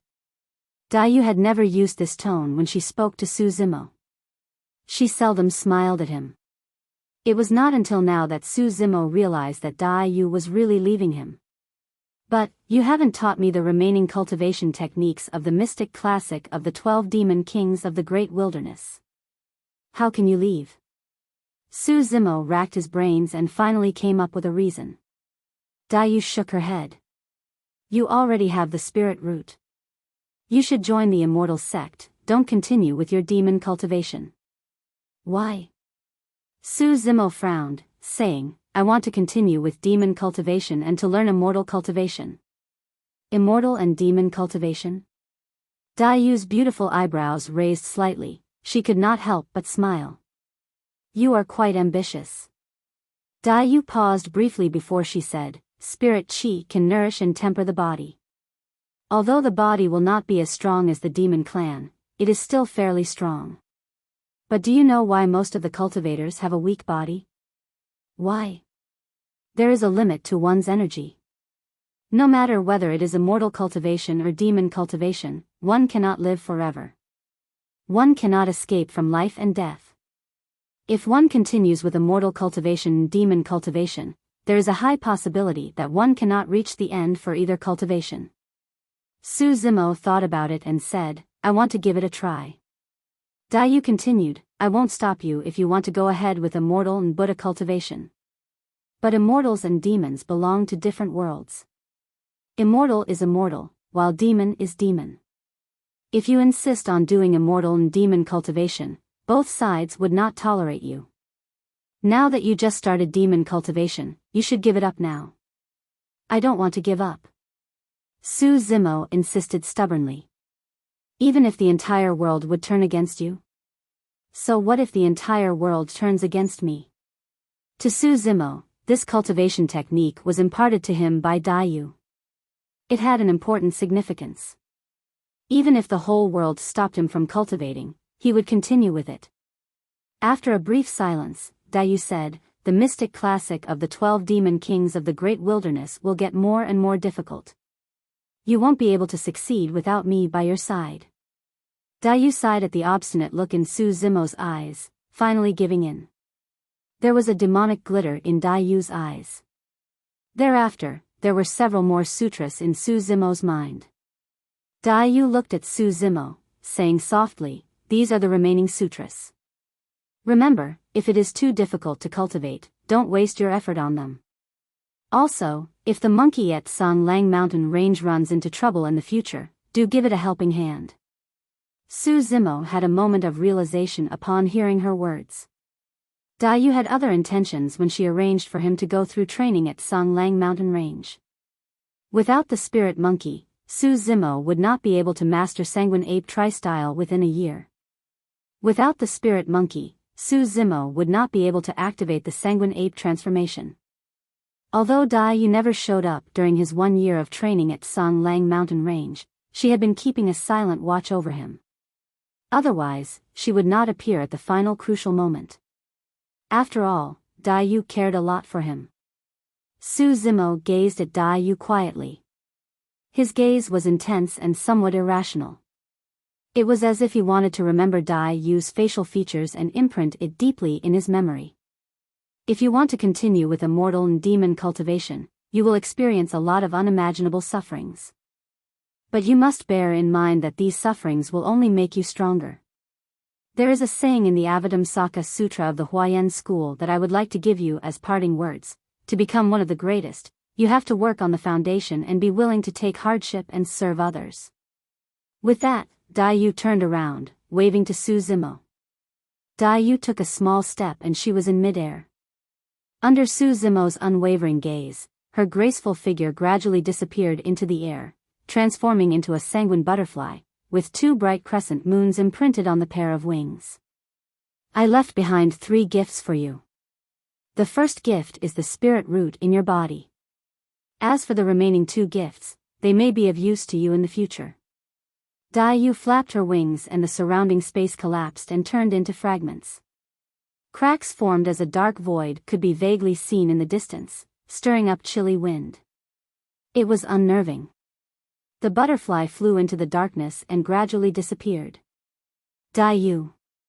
Su Zimo ran a few steps and shouted toward the direction that Daiyu flew to. I will go to look for you. The surrounding space gradually returned to normal and the cracks fused together. Right then, a sound was heard coming from the void's abyss. Sure, I'll wait for you. Daiyu had transformed into a butterfly and left. It was only when Daiyu left did Su Zimo realize that he had developed a strong attachment and dependence on Daiyu. Su Zimo stood rooted on the ground, constantly thinking about what happened here over the past 1 year. He was lost in his thoughts. The sun rose, breaking through the dark clouds. Unknowingly, Su Zimo had stood under the peach blossom tree for an entire night, not moving at all. Finally, Su Zimo raised his head, looking into the distance, his eyes finally regained focus. He concealed the pain of separation and reluctance to part with Daiyu deep in his heart. He took a deep breath before he turned to leave. Su Zimo passed by the Su family's residence and halted in his tracks. Supposedly, everyone in the Su family should be hiding at Sky Treasure Pavilion at Songlang City. But right now, the door to the mansion was opened and he could vaguely hear sounds coming from within. Su Zimo felt perplexed and went in to check. Second young master? Second young master is back. Everyone in the Su family's residence was elated to see Su Zimo. Su Hong came out with the rest to welcome Su Zimo. Zimo, are you alright? Su Hong came forward, grabbing hold of Su Zimo's shoulder and sized him up. I am alright. Su Zimo shook his head, asking, why aren't all of you at Sky Treasure Pavilion? Song Chi said, we were going to leave Pingyang town when a red-robed lady turned up all of a sudden to stop us. As Song Chi was recollecting what happened, he still could not hide the shock that he felt back then. The lady was very powerful. She did not need to leverage any external objects and she could fly into the air. She must at least be a golden core cultivator. She told all of us to wait for her, saying that she would bring you back. And she disappeared right in front of us. At the mention of the lady, everyone in the Su family could not hide their appalled and shocked expression. Su Zimo hung his head, no one noticed the loneliness and sadness in his eyes. Zimo, is that lady your master? Everyone in the Su family could tell that Su Zimo had undergone a total transformation. He had changed from a frail scholar to a warrior who could slay Chi refinement warriors. It must be due to the mysterious lady. She is not my master. Su Zimo shook his head. Although Dai Yu taught him demon cultivation, Su Zimo had never treated Dai Yu as his master. Where is the lady? We have to express our gratitude to her. We must not neglect her, Su Hong continued to say. She's gone. Su Zimo said softly. Everyone was silent. Su Zimo recovered himself and smiled. Brother, what plans do you have next? The Su family's situation was tricky.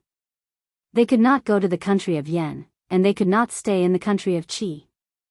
They could only leave their homeland to stay in other states. I have no idea as well. Su Hong sighed softly, looking toward the country of Yen that was far in the distance as he said in a low voice, I still can't bear to leave. Right then, a black armored cavalry galloped from afar and shouted loudly even before he reached. Report, young master, the country of Yan's army are closing in. There are at least hundreds of thousands of them. Among them were cultivators as well.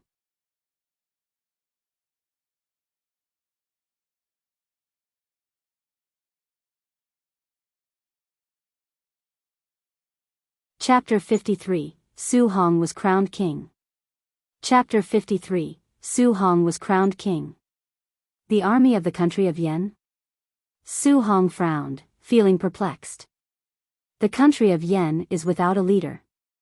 The first thing right now should be to elect a new king, and to keep the army and the officials' morale high. Why would they lead an army to deal with us? It doesn't make sense. Uncle Zheng shook his head as well. There are hundreds of thousands of soldiers. That is the entire army of the country of Yen. Will they go to this extent just to deal with the Su family? I don't think so. Cultivators? There was a coldness in Su Zimo's eyes and he thought to himself. It must be the Joyful Clan. 10 days ago, the Joyful Clan sent hundreds of cultivators to hunt down Su Zimo. In the end, all of them were slain in Songlang mountain range. The Joyful Clan could not possibly take this lying down. Furthermore, the Su family and Su Zimo had no interaction with the cultivation world. Their only enemy was the Joyful Clan. Brother, bring the Su family to retreat to Songlang city first.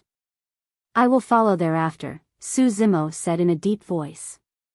Su Zimo had just finished his sentence and he seemed to sense something, looking into the far distance. At the far end of the sky, there was a group of more than 1,000 people rushing over in alarming speed. All of them were cultivators and they were executing the sword kinesis flight in mid-air. Su Zimo squinted his eyes, he could see them very clearly. The cultivators were moving at a fast speed, they were already at the Foundation Establishment realm. This was a group that was made up entirely of Foundation Establishment cultivators. Could the Joyful Clan be so powerful? It's too late. Song Qi looked grim as he shook his head. Su Hong clenched his fists, saying in a cold voice, "I will gather the black armored cavalry. We can't possibly sit here waiting for our deaths." "Wait a minute." Su Zimo stopped Su Hong, shaking his head. "Don't act rashly, we will act according to the circumstances."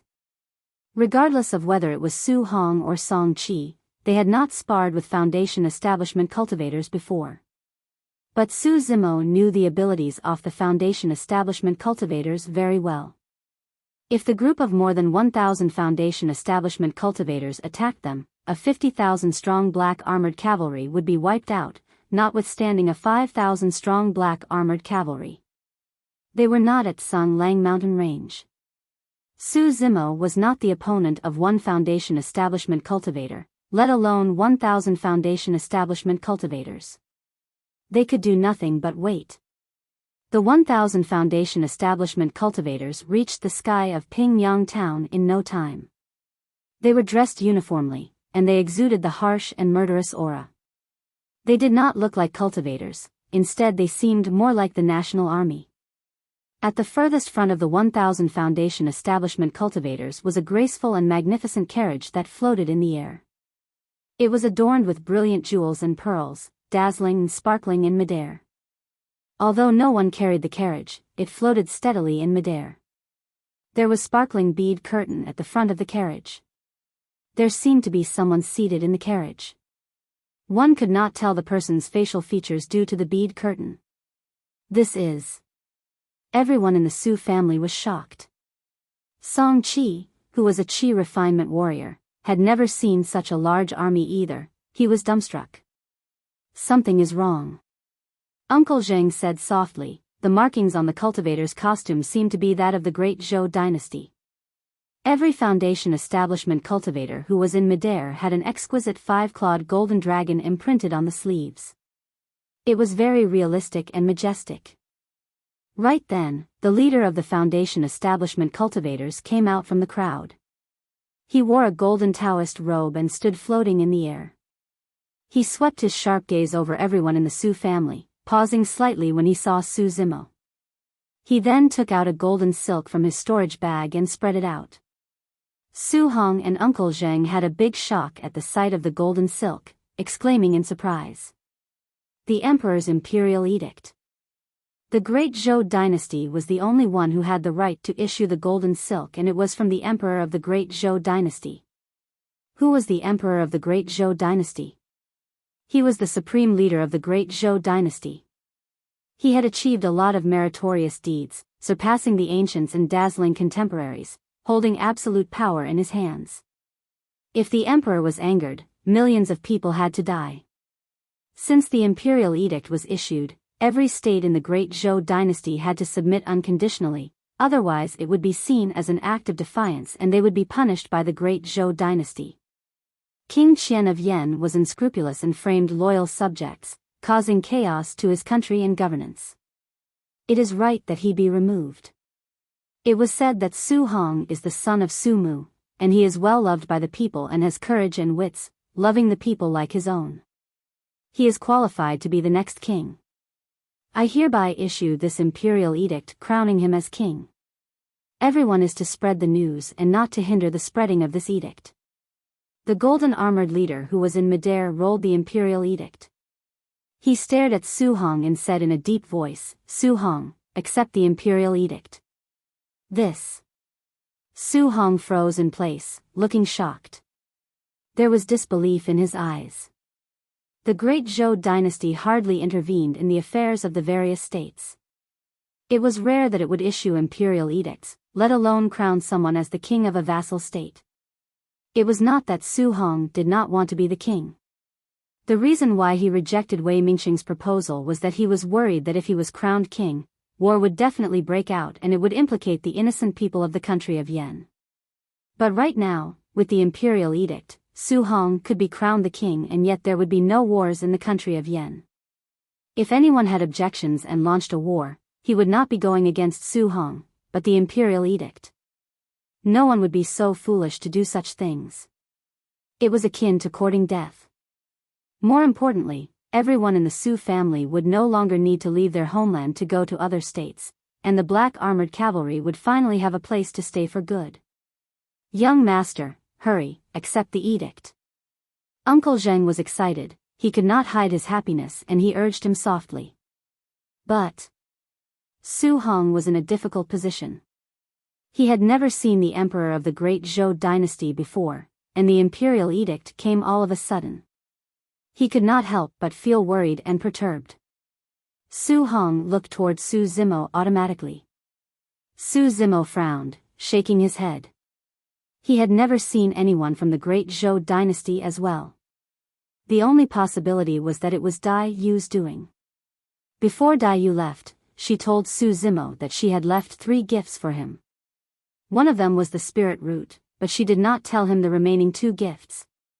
Could it be that one of the gifts was the crowning of his older brother? But that did not make any sense. Su Zimo felt baffled, he whispered to his older brother. Brother, you should accept the edict first. Su Hong nodded and took a deep breath, making a bow, before he knelt down on one knee, saying in a low voice, Su Hong accepts the imperial edict. The golden armored leader waved his hands and the imperial edict landed softly on Su Hong's hands. It sparkled with gold radiance, exuding a majestic aura, as if the emperor was here.